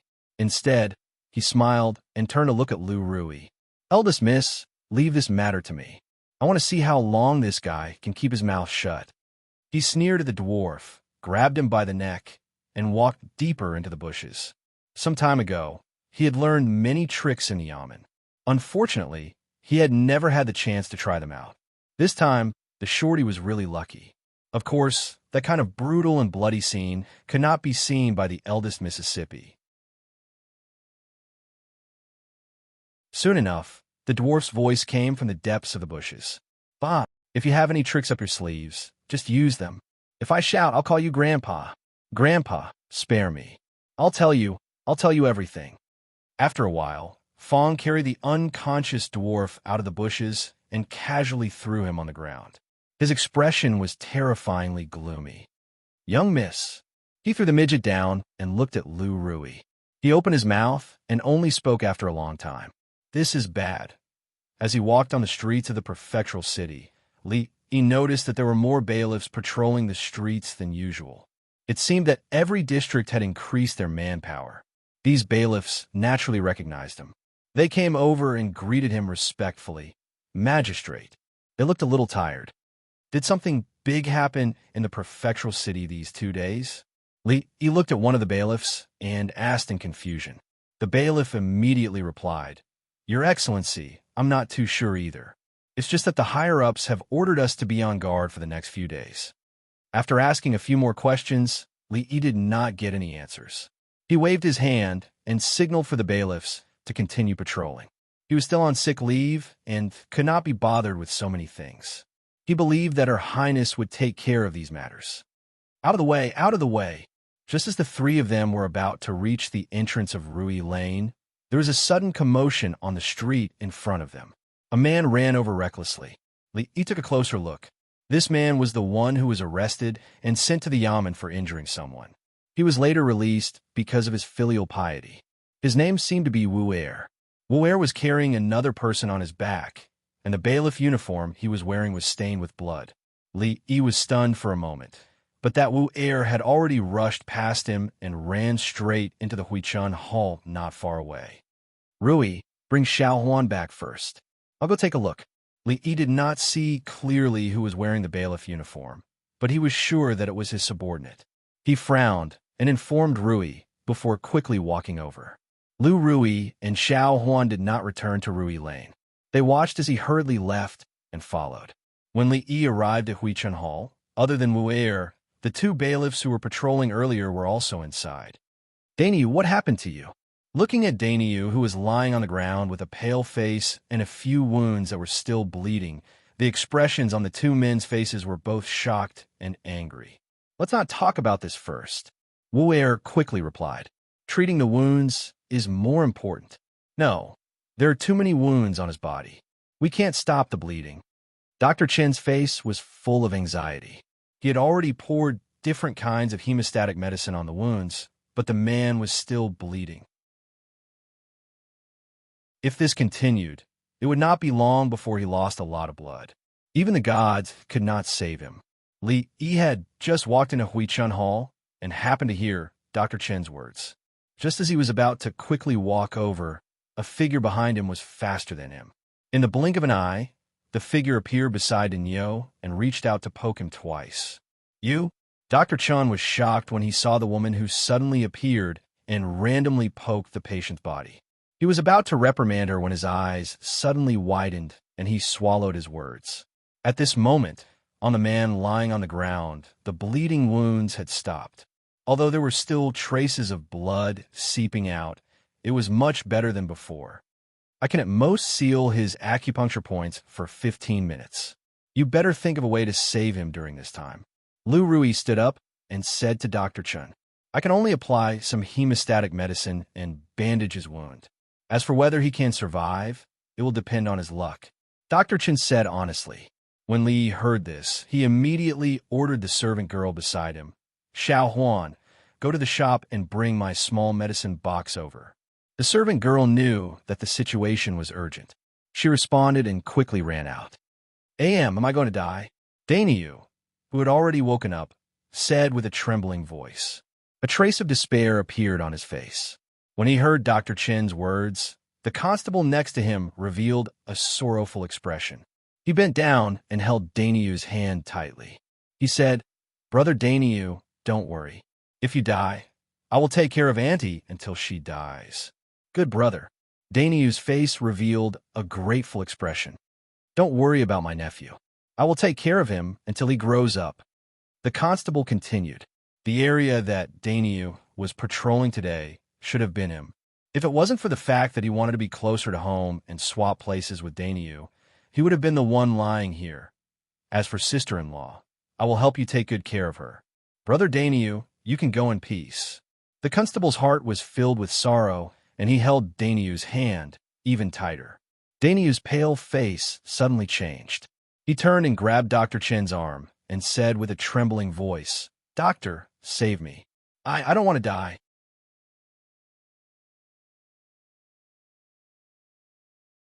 Chapter 227. Dr. Chun had a helpless look on his face. If it was any other injury, it would be fine. However, this kind of bleeding wound was the most difficult to deal with. He could only do his best. Even on the battlefield, this kind of minor injury would only be treated with a simple bandage. If the injury was too serious, he could only add a knife to help the patient. Daineyou looked at Dr. Chen's expression and suddenly had a bad premonition from the bottom of his heart. Why could he faintly feel the same aura from this old doctor as the bald man with the bone-paring knife? It was as if the bald man would stab him a few times in the next moment. "Young master, the medicine box is here." Xiao Huan ran in with a wooden box panting and handed it to Li Yi. The servant girl knew what was in the box. Other than some commonly used medicine, there was wine and needles. However, she had never seen the young master use them before. "Wait." Seeing that Dr. Chun was about to pour the unknown powder on Daineyou's wound, Li Yi quickly walked over. "County Lieutenant." Dr. Chun turned around and looked at him with a face full of doubt. This man's injury could not be delayed any longer. Li Yi opened the wooden box and took out the things inside. He said, "Let me deal with the wound." Dr. Chun looked doubtful.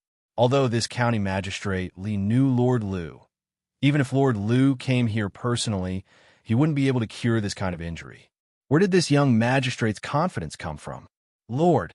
Daineyou was stunned for a moment and said hesitantly. This old doctor looked a little unreliable, but in terms of medical skills, he should be better than the county lieutenant, right? "Do you trust me?" Li Yi looked up at Daineyou and asked. Daineyou and Li Yi looked at each other. It was as if he saw the county lieutenant, who was full of vigor, in the court again. Daineyou's heart calmed down a little. He gritted his teeth and said, "I trust you." Seeing that the injured person also said so, Dr. Chun did not say anything else. Even if he dealt with it himself, he only had less than 50% confidence. Since the county lieutenant was willing to take this risk, he was happy to do it. "It might hurt a little. Bear with it." Li Yi took out a small bottle of disinfectant.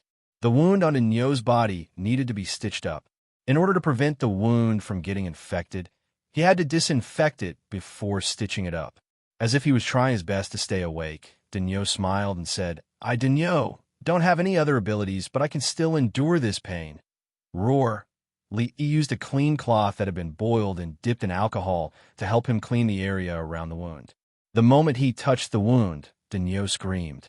In later generations, iodophor was commonly used to disinfect because alcohol was too stimulating to the human body. Ordinary people could not tolerate it. That feeling might be even more stimulating than directly sprinkling salt on the wound. Li Yi glanced at him and continued what he was doing. If it wasn't for Daineyou's powerful knockout drug, he might not even have the chance to stand here. This time, he had a chance to repay him. Hiss. Roar. When Li Yi was disinfecting his wound, Daineyou did not look like a seriously injured person at all. He was full of energy and kept screaming. After a while, Li Yi finally stopped what he was doing. He turned to look at Lu Rui and asked, "Is there any way to make him calm down temporarily?" He was also a person who cared about his reputation. If this guy kept screaming while lying on the ground, people who did not know better would think that he did something to him. Yes. Lu Rui's answer was very straightforward. She chopped the back of Dinyo's head with her hand, and the world finally became quiet. Dr. Chun and the two constables who were supporting Dinyo saw this, and their mouths twitched at the same time. As expected of Mississippi Lou, this trick was very effective. Not only did Dinyo stop screaming when he disinfected the wound with alcohol, even when he started to stitch the wound with catgut, Dinyo seemed to be asleep and did not have any reaction. Except for Li Yi, everyone had a reaction. Xiaohuan did not know what the needles and thread in the box were used for before, but now she knew. Seeing her son-in-law stitch the man's wound as if he was sewing clothes, her face was already pale with fear. She covered her eyes and did not dare to watch anymore. As for the apprentice in the medical center who was not mentally strong enough, he ran to the backyard when Li Yi stitched the first stitch. He leaned against the wall and vomited. The scene just now had a huge impact on him. He would not be able to have any good dreams for the next few nights. The man who carried Inyo here, Wu Er, also felt his stomach churn when he saw this. Looking at the county magistrate who continued to stitch the wound calmly, the expression in his eyes immediately changed. Dr. Chun had been a doctor for decades, and the two constables had seen some big scenes because of their profession. Naturally, they would not be so embarrassed, but their expressions were still not normal. County magistrate, this Dr. Chun, who had never seen such a method, swallowed a mouthful of saliva. He did not dare to stop it, so he spoke with a trembling voice. Just as he said a few words, he waved his hand and said, "Be quiet, don't talk. I'll take responsibility if anything happens." He was fully focused at this moment, and with the help of the library in his mind, he could ensure that his hands would not make any mistakes. Any external interference would have a significant impact on him. Lu Rui stood beside him and watched as the wound was stitched up. She clenched her fists tightly, and her face was slightly pale, but she did not look away. After the wound was stitched up, Li took out the sterilized gauze from the box and bandaged Inyo's wound before standing up. Dr. Chun should know what to do next. A quarter of an hour had already passed, but there was no more blood flowing out of the stitched wound. Dr. Chen's face revealed a shocked expression. At this moment, he finally understood why the imperial physician, Lord Liu, was so polite to this young county officer. This was a method of stitching wounds that he had never seen before. If all the doctors in the world could learn it, countless lives would be saved, especially on the battlefield, and countless soldiers would benefit from it. Dr. Chen did not dare to think about it. The next moment, his face turned solemn, and he solemnly bowed to Li Yi and said, "May I be so bold as to ask county magistrate to spread this method to the world. The people of the Jing Kingdom will remember your kindness for generations to come." The doctors in this era, regardless of their medical skills, all had noble sentiments. They always thought about the people. Imperial physician Liu was like that, and now Dr. Chen was also like that. Li Yi waved his hand. This matter was not urgent. He had to find out how Nyo got injured first. This was in Qing, a prefectural city, and someone actually dared to attack a constable. In the future, it would be a felony of assaulting a police officer. It was obvious that the person did not respect the county magistrate. When he raised his hand, he found that it was blood red. He did not have sterile gloves, and he only sterilized it. When he stitched up the wound, there was naturally a lot of blood on it. When he was concentrating, he did not notice anything. Now that he came back to his senses, he saw that both of his hands were bloody, and a smell of blood hit his face. He suddenly felt his stomach churning, and his head became dizzy. "What's wrong with you?" Lu Rui was the first to notice his abnormality. Just as he opened his mouth, he saw Dr. Chen's body shake a few times, and he fell straight back.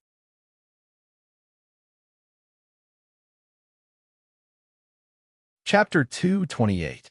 After the wound was stitched up, Dainyu, who was no longer in any danger, was temporarily placed in the medical center. Lu Rui's hand chop was not light. Half an hour had passed, but he still had not woken up. No matter what, Dinyo was finally out of danger. Before Li Yi could open his mouth to ask, the constable who was on good terms with Dinyo looked at Wu Er and asked, "Who hurt Dinyo? Where is the murderer now?" Dainyu was injured because of him, so he naturally could not ignore this matter. Dr. Chun brought a basin of clean water, and Li Yi asked Xiao Huan to fetch a piece of soap from the shop to wash the blood on his hands. When Wu Er spoke, he raised his head and listened. It was bone-paring knife Zhu Tufu, Wu Er said. What Tufu? The two bailiffs had clearly not heard of this name, and a trace of confusion appeared on their faces. The two were not people of Jianghu, so it was normal that they had not heard of Zhu Tufu. Wu Er was not surprised, and explained, Zhu Tufu is a famous villain in the underworld, and he has a bad reputation in the underworld. He dare not say that in the entire Jianghu, but in the territory of Qing and Prefecture, there were not many people in Jianghu who did not know a bone-paring knife Zhu Tufu. What bone-paring knife or butcher knife? This nickname is too ugly. As Li was thinking about this, he noticed that when Wu Er mentioned Zhu Tufu, the corner of Lu Rui's mouth twitched. He wiped his hands clean, stood up, and asked Lu Rui, "You or that Zhu Tufu, who is more powerful?" Lu Rui looked at him indifferently and did not speak, as if he did not care to answer. Li Yi suddenly understood. Compared to his sister-in-law, that Zhu Tufu was far from enough. The bailiff who spoke just now gritted his teeth and said, "Who cares about him? Daniu has no grudge against him, but he was so ruthless. Where is he now? I will go back to the government office and call a few more brothers. We must arrest him." "Absolutely not." Hearing this, Wu Er waved his hand and said, "That Zhu Tufu is one of the top experts in the Green Forest. He came to Qing and to take the life of the woman from the Willow Leaf Stockade. He has gathered a large group of Green Forest experts around him. You must not act rashly." Wu Er himself could be considered half a man of Jianghu, so he knew very well how powerful those people were when they gathered together. Not to mention a few constables, even all the local government laborers would not be a match for them. The only reason that the injured constable was still alive was probably because Zhu Tufu had some misgivings and did not dare to kill anyone in the prefectural city. Even so, if it were not for the fact that he happened to see the constable named Daniu when those people left, he would have lost his life due to excessive blood loss. Wu Er, who was busy stopping the two bailiffs, didn't notice that after he said those words, the beautiful woman and the county lieutenant's expressions turned extremely unsightly. "What did you say?" Lu Rui flashed and appeared in front of Wu Er. She stared at him and asked, "What woman from the Willow Leaf Village?" Wu Er was stunned for a moment and did not know what was going on. Could it be that this young lady also had a grudge against that woman? At this moment, there was no time for him to think too much. Li Yi had already walked over with quick steps and said with a serious face, "What do you know about this matter? Tell me everything." "Okay." Wu Er was very grateful to the county lieutenant, who he was indebted to. After a moment of daze, he organized his thoughts and told him everything he knew, regardless of whether it was important or not. The county lieutenant has just been in office, so you may not know, but in the past 2 years, many people from the underworld who were wanted by the government have been captured in Qing and Prefecture. Wu Er had 2 brothers in his family. The elder brother was somewhat skilled in martial arts and had traveled the martial world for many people. Naturally, he knew some things about Jianghu. When he came back this time, he talked with Wu Er about some things. After capturing so many people from the underworld, the woman must have offended many people. Senior Han is a famous martial artist and only has 1 son. Because he committed a murder, he is also wanted by the government. After he escaped to Qing and Prefecture, he was captured by the woman and handed over to the government. This time, Senior Han spread the word that if anyone could take the woman's head, he would take that person as his disciple. Also, Officer Zhao of Chuzhou, although I don't know what kind of grudge he has with the woman, he also put 1,000 taels of silver on his head. Listening to Wu Er's story, Lu Rui's face gradually darkened. She knew very well what her sister had done in the past 2 years. If it wasn't for capturing these wanted criminals and exchanging them for money and food, the family would have run out of food a long time ago. They wouldn't have been able to survive until she kidnapped Li Yi. In the past 2 years, her sister would often go out for a few days. When she came back, she would occasionally have some scars on her body. She would keep some of the rice and food she received from the government and distribute most of it to the family. If it wasn't for this, who knew how many people would have died during the 2 years of famine? And the thing that she had been worried about had finally happened. How many people are there? Li looked at Wu and asked in a low voice. Wu thought for a moment and said, with bone-paring knife Zhu Tufu and Death Rush Chui Yin as the leaders, the number of people from the underworld is the highest. There are about 30 of them. Although Senior Han and Officer Zhao also attracted many people, most of them acted alone. Although there are more people, I heard that the woman is very skilled in martial arts and is much less of a threat than the former. In the end, Wu had only heard about it. This was all that his brother had revealed to him. Senior Han, Officer Zhao, are these the so-called heroes of the martial arts world? Li said in a low voice. When he turned around to look, Lu Rui had disappeared without him noticing. Wu snorted and said, although Zhu Tufu and Chui Yin are skilled in martial arts, they are not heroes. In the eyes of true heroes of the martial arts world, they are just a group of powerful bandits. Although Senior Han loves his son, he can't distinguish between good and evil. I'm afraid that in the future, he will be laughed at by countless people. As for Officer Zhao, I heard that he has always been in close contact with these people. I don't know how many dirty tricks he used to build up his family business today. Wu-er's face was full of resentment, and his words were full of disdain for these people. However, Li Yi was no longer concerned about these things. Li Yi turned around and patted the constable's shoulder as he said, Wei Chong, please take this lady to the county government office. I'll leave her safety in your hands. Don't worry, my lord. I will definitely protect this young lady. The constable named Wei Chong immediately bowed and said, Young master. Xiao Huan opened her mouth with a pale face. Li Yi touched her head and said with a smile, Be good and listen to the young master. Stay in the government office and don't run around.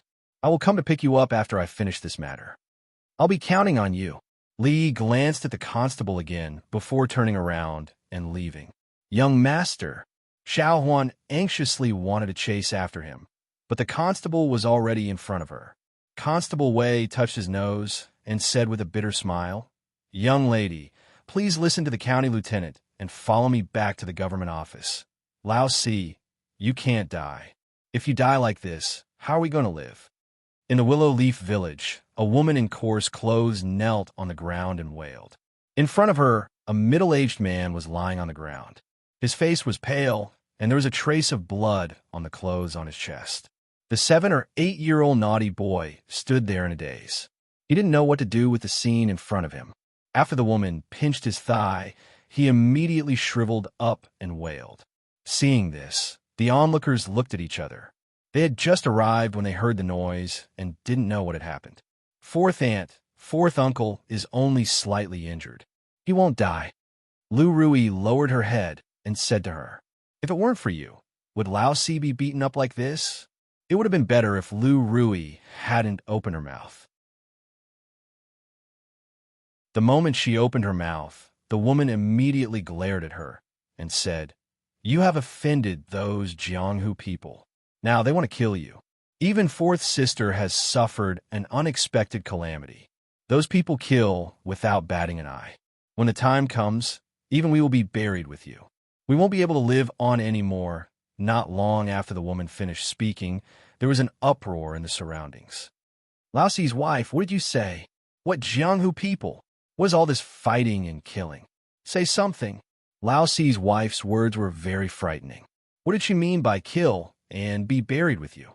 People who didn't know the inside story trembled and urged her. You can ask her.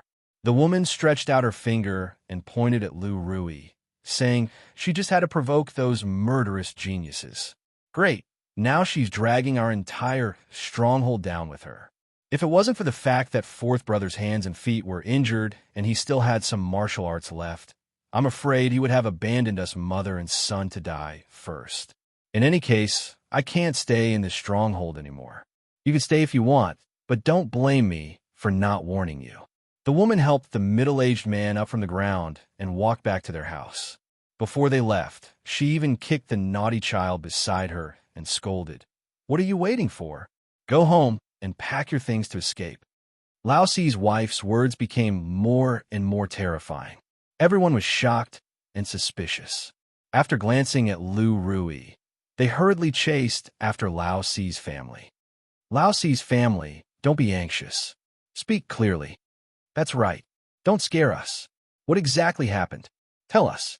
We'll think of a solution together. Eldest young mistress. Fong turned to look at Lu Rui. He wanted to say something, but stopped. Lu Rui's expression did not change. She looked at Lao Si's wife, who was spitting saliva everywhere. She looked away and said, Uncle Fong, let Lao Si and Juzi go down the mountain today. Find a place to rest in the prefectural city. I'll help you settle down in the prefectural city in 2 days. Don't go back to the village.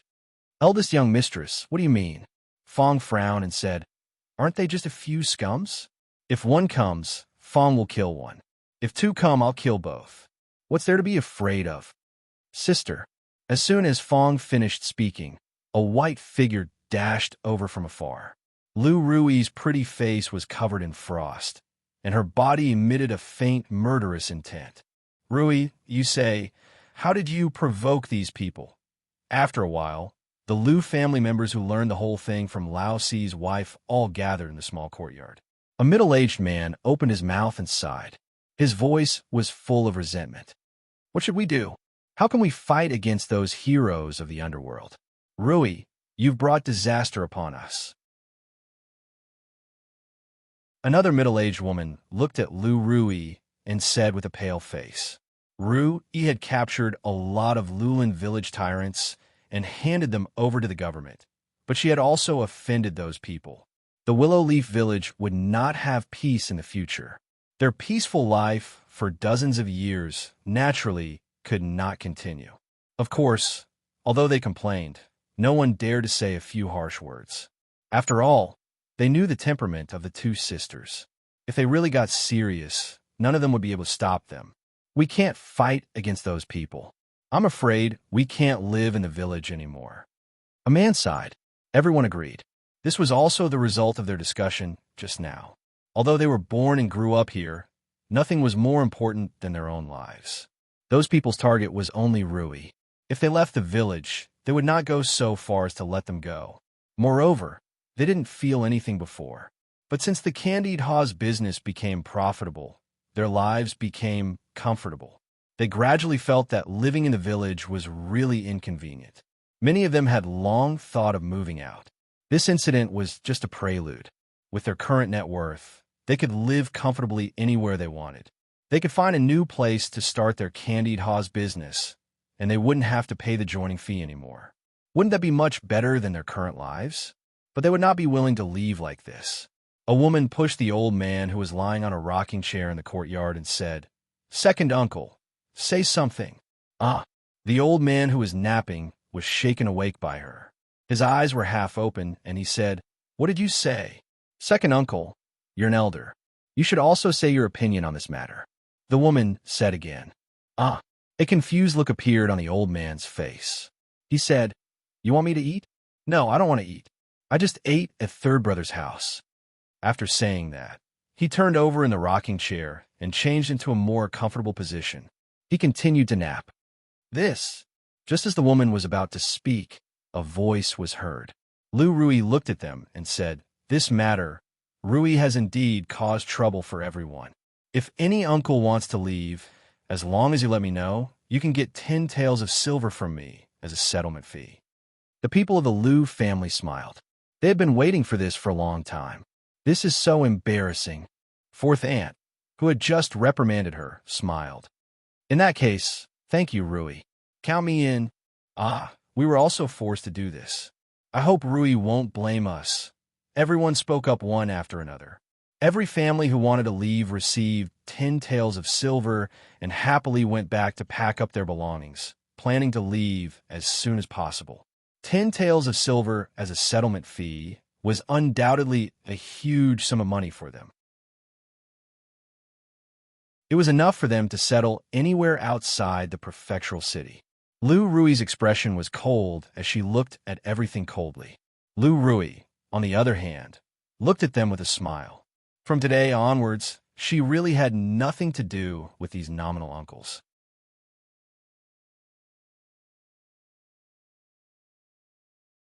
Chapter 229. Li urged the worker to speed up the whole way, and they arrived at the foot of Green Willow Mountain in half the usual time. Without any delay, they arrived at the stronghold without any incident. Before they entered the stronghold, a few people walked towards them. Li easily recognized that it was 7th Uncle Lu's family. When they first wanted to enter the candied hawthorn business, he was one of the first to speak up. At this moment, this family was full of bags of various sizes, and even the 2 brats were no exception. When they saw Li at the entrance of a stronghold, 7th Uncle Lu and his wife froze for a moment. The expressions on their faces became strange. They didn't greet him and walked straight past Li. The 2 brats stopped in their tracks and raised their heads to look at him. They called out in a low voice, "Mister," and turned to chase after their parents. Li stood where he was and looked into the stronghold. A few blurry figures carrying luggage walked towards him. Among these people, there were members of the Lu clan, and there were also ordinary villagers. The way they looked at him could be described as strange. More people brushed past him without saying a word. Occasionally, some people would come up to him and clasp their hands in thanks. For those villagers who didn't even have land, 10 taels of silver was enough for their entire family to spend for 2 years if they were frugal. Although Rui was only the head of the stronghold in name, and they had never acknowledged her in their hearts, from this point, it could be seen that she treated them well. These people didn't hold any resentment in their hearts, but they were more or less reluctant to leave the place where they had lived for so long. He didn't know if it was Li Yi's imagination, but when he walked through the stronghold, he felt that it was much more spacious than before. It wasn't until he reached the front door of his house that he heard a rough voice coming from inside. "Eldest miss, what are you saying? I'm not leaving. I won't leave no matter what. I've lived for so long. How can I be afraid of these little thieves?" This was Fong's voice. Another voice followed. "Young miss, we all know where the food you gave us for the past 2 years came from. If we leave now, are we still human?" After this voice was heard, several voices in the courtyard immediately echoed it. "Bullsh *T. Do you really think we're pushovers?" "We'll listen to Fong this time. We won't leave." When Li pushed the door open and walked in, everyone turned to look at him. Lu Rui was stunned. The next moment, she quickly walked over and asked, "Husband, why are you back?" Li looked at her and said, "Everyone, follow me back to the prefectural city. No matter how bold they are, they won't dare to act wildly in the city." There were more than 1,000 guards in the prefectural city. As long as those people appeared in large numbers, the government would not ignore them. If those people dared to make a move in the prefectural city, they would not be able to escape even if they had wings. But here, they did not have to worry so much. "Husband, you know all about it?" Lu Rui looked at him and asked. Li looked at her. Was she planning to hide such a big thing from him? Lu Rui smiled and said, We'll come. Don't worry, husband. Actually, I'm very skilled in martial arts. Those people are nothing to be afraid of." Lu Rui knew better than anyone else about the methods of the people in the forest. If she did not teach them an unforgettable lesson, she was afraid that there would be endless trouble in the future. She could be a thief for 1,000 days, but she could not guard against thieves for 1,000 days. Although she was not afraid of them, it was hard to guarantee that they would not attack from other areas. She turned around and pointed at a few people, including Fong, and said, "Uncle Fong, you go back to the city with the son-in-law first. I'm enough here." No. Although Rui was skilled in martial arts, it was difficult for 2 fists to fight against 4 hands. Wu said that there were dozens of them. Li could not let her stay here no matter what. However, just as he was about to object, he suddenly felt a sharp pain at the back of his neck. In the next moment, dizziness and darkness came over him. "Husband, I'm sorry." He saw Lu Rui take back her hand and hold him up. She looked at him apologetically, opened her mouth, and then lost consciousness. "Uncle Fong, I'll leave the son-in-law to you." Looking at first Miss and then at the fainted son-in-law, Fong finally nodded helplessly. When Li woke up, he felt that the whole world was shaking. He opened his eyes, and the ground below him was moving backward rapidly. This posture was very familiar, and the feeling was very familiar. The horse under him was even more familiar. "Stop!" Li Yi shouted. Fong, who was in front of him, pulled the reins, and the horse gradually stopped. Fong kindly reminded him, "Son-in-law, don't think about going back. First miss will knock you out again. I'm afraid it won't be so easy for you to wake up the second time." Fong's words were very reasonable. Although she had a gentle temperament, it was not easy to change her mind once she had decided on something. At least, Li Yi could not change her mind. He would settle the score with her after this matter was over.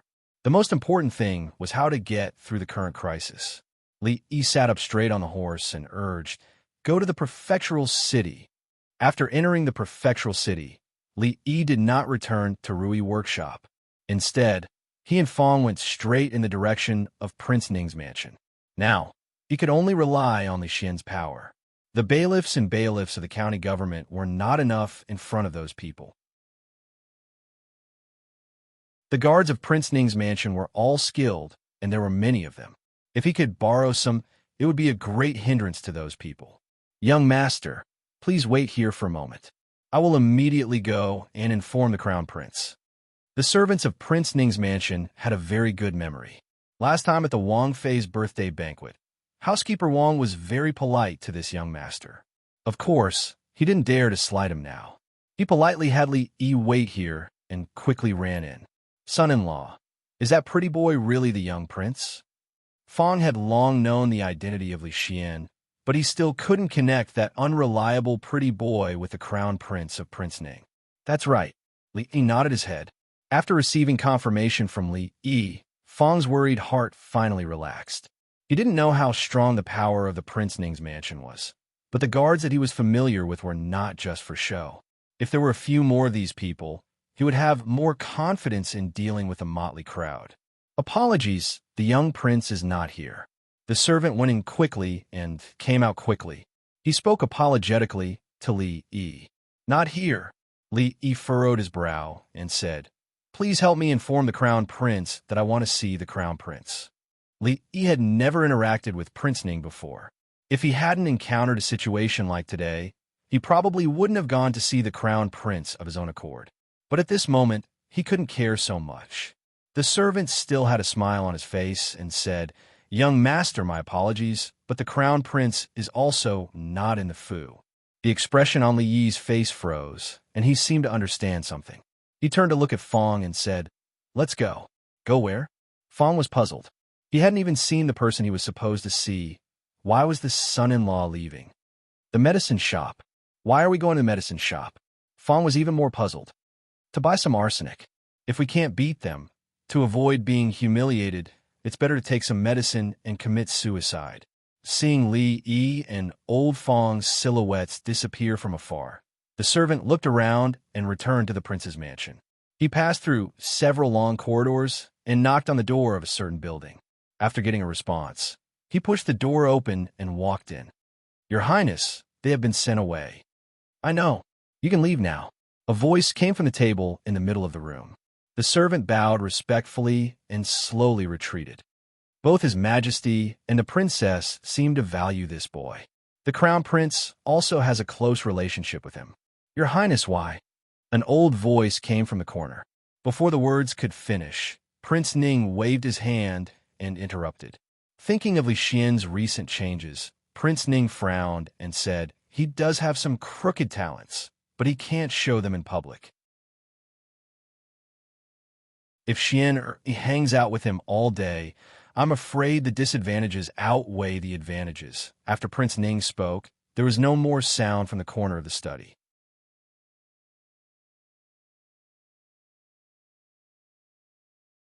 Chapter 230.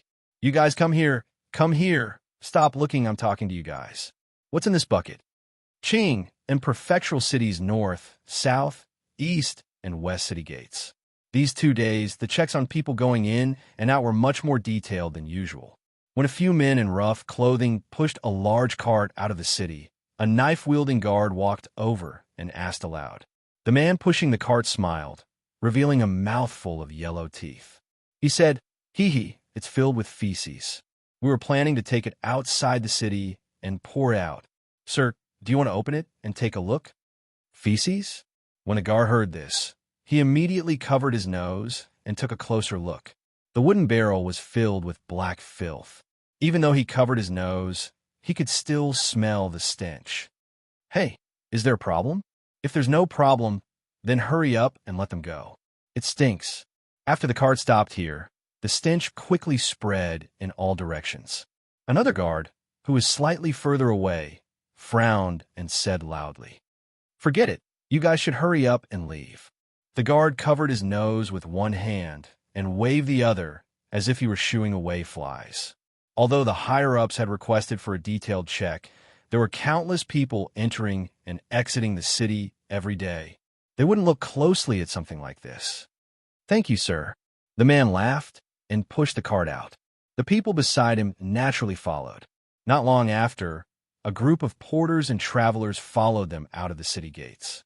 After less than an hour, figures gradually gathered in a temple in the mountains far from the prefectural city. Brother Zhu was too rash just now. He really shouldn't have attacked that bailiff. Otherwise, we wouldn't have left the city in such a hurry. The brawny man, surnamed Zhou, looked at the bald man and shook his head. Zhu Tufa grinned. Brother Zhou's courage is a bit too small. Isn't it just a bailiff? To be honest, I can't even count the number of bailiffs I've killed over the years with one hand. If it weren't for you, we wouldn't have had to leave the city so early. The thin woman with a scar on her face snorted coldly. Seeing that the woman who spoke was the third lady, Zhu Tufu didn't argue with her. He turned around and asked the sturdy man, "Brother Zhou, have you figured out that place yet? Why don't we kill our way there now and take that woman's head? After that, everyone can go their separate ways." Among the crowd, there were obviously quite a few people who saw Zhu Tufu as their leader. When they heard him speak, they all chimed in. Directly or indirectly, they all had some enmity with that woman. They heard that her martial arts skill was very high, but with so many of them, there was no need to be afraid of her. That woman lives in the Willow Leaf Village. She can't run away, but it's broad daylight and there are so many of us. I'm afraid we'll attract too much attention. Let's wait patiently. We'll act when it's dark. The sturdy man thought for a while and said, "That woman is really hateful. My brother's death can finally be avenged. Whoever obtains her head can go to Senior Han and claim credit for it. If Senior Han takes you in as a disciple, your martial cultivation will definitely improve." I'm more interested in Squire Zhao's reward. In the dilapidated temple on the mountain, there were many figures, and the low murmurs seemed to be a little noisy. "Big brother, we'll be able to avenge Ahu's death soon." Next to the sturdy man, surnamed Zhou, a few men gathered there. Their faces were full of joy. The sturdy man looked around the dilapidated temple. Zhu Tufu, death-scurrying ghost, the third lady, and Evil Manning. Although the midget didn't come, these four people, along with him and a few of his brothers, should be enough to deal with Lu Rui. If she had helpers by her side, the remaining dozens of people should be able to deal with her. Moreover, with Senior Han and Squire Zhao's invitation, who knew how many people were secretly watching her. If she didn't break through to the Grandmaster realm in such a short time, then she could only wait to die. Even if she really did break through. How could that be possible? Raising his head to look outside, the sturdy man, surnamed Zhou, clenched his fists. Looking at the sky, it would be night in a few hours. "What are you doing here?" In an exquisite courtyard in the prefectural city, Li Mingzu was dressed in a tight outfit. The constable's waist saber seemed to have turned into a white chain in her hands. From time to time, the sound of air tearing could be heard from the courtyard. It's too boring in the prince's mansion. Originally, I want to go to Rui Workshop to look for Li Yi, but he's not here, so I can only come here. Li Xian squatted on the ground, not far away, and used a branch to write and draw on the ground. They were all strange patterns. As he drew, he muttered to himself, "I've solved the problem that he taught me to make things difficult for Teacher Chun. I only needed to turn 2 unknowns into 3, but after several days of calculation, this problem actually has 4 different answers. The old woman with white hair and a face full of wrinkles stood in the corridor. She didn't understand what the crown prince was talking about, and her eyes were fixed on the saber-wielding woman in the courtyard. Ever since that day, the amount of time the princess spent practicing martial arts every day had increased. Since she was young, she had been very competitive and wanted to do her best at everything. That day in Rui workshop, she had probably been stimulated by that woman. A young man walked over from far. Seeing the situation in the courtyard, he quietly stood to the side. When the princess stopped, he quickly walked forward and bowed respectfully. He said, "I have already investigated." The strange movements of the people in the Lulin forest these 2 days are because of a woman called Lu Rui. That woman has helped the government capture many wanted criminals these 2 years and has offended the people in the Lulin forest. I'm afraid that those people will act tonight. Fu was not the capital. Even if he was following the princess' orders, it was not so easy to investigate some things. After investigating today, he spent some time organizing and told the whole story. Lu Rui? Mingzhu's brow furrowed slightly. She felt that she had heard this name somewhere before. The sky was dark, and the drawings on the ground could not be seen clearly. Li Xian threw down the branch in his hand and walked over. He said, "What did you say just now, Lu Rui, Li Yi's wife? What happened?" And Mingzhu finally remembered where she had heard this name, and her pretty face changed slightly. What? Not long after, Li Xian's mouth opened wide and his face darkened. A moment later, a dozen or so figures rushed out of the courtyard. At the same time, in Ningguang Fu not far away, including Li Xian's own guards, there were about a dozen or so people on horses that rushed out of the side door and quickly disappeared into the night. "Princess, wait here patiently. Once there is news, I will immediately send someone to pass on the message." The old woman had already straightened her back. After giving her instructions, she followed closely behind those people. Mother asterisk her, looks like we have to hurry up. Don't let others get ahead of us. Under the night sky, a dozen or so figures rushed along the mountain path. Zhu Tufu laughed and urged. Along the way, they actually saw many people from the green forest. They were most likely going in the same direction as them. Of course, those people were in groups of 2 or 3 at most. When they saw them, most of them stayed far away. There were also some who were willing to join them. After identifying their identities, they did not refuse, and the group gradually grew larger. "Who is it?" A noise came from behind them, and someone immediately turned around. From a corner on the mountain path, a few figures suddenly appeared. Those people did not seem to think that there would be so many people waiting for them after a corner. They seemed to be frightened by the situation in front of them. They stood where they were and did not move. You're tuning in to the Romance Rendezvous YouTube channel. We're so grateful for your support, and don't forget to subscribe to join us on this incredible journey through captivating stories. Your generosity through donations truly makes a world of difference, as it's the primary source of revenue that allows me to expand and enhance this channel for you. Thank you from the bottom of my heart for being a part of this adventure.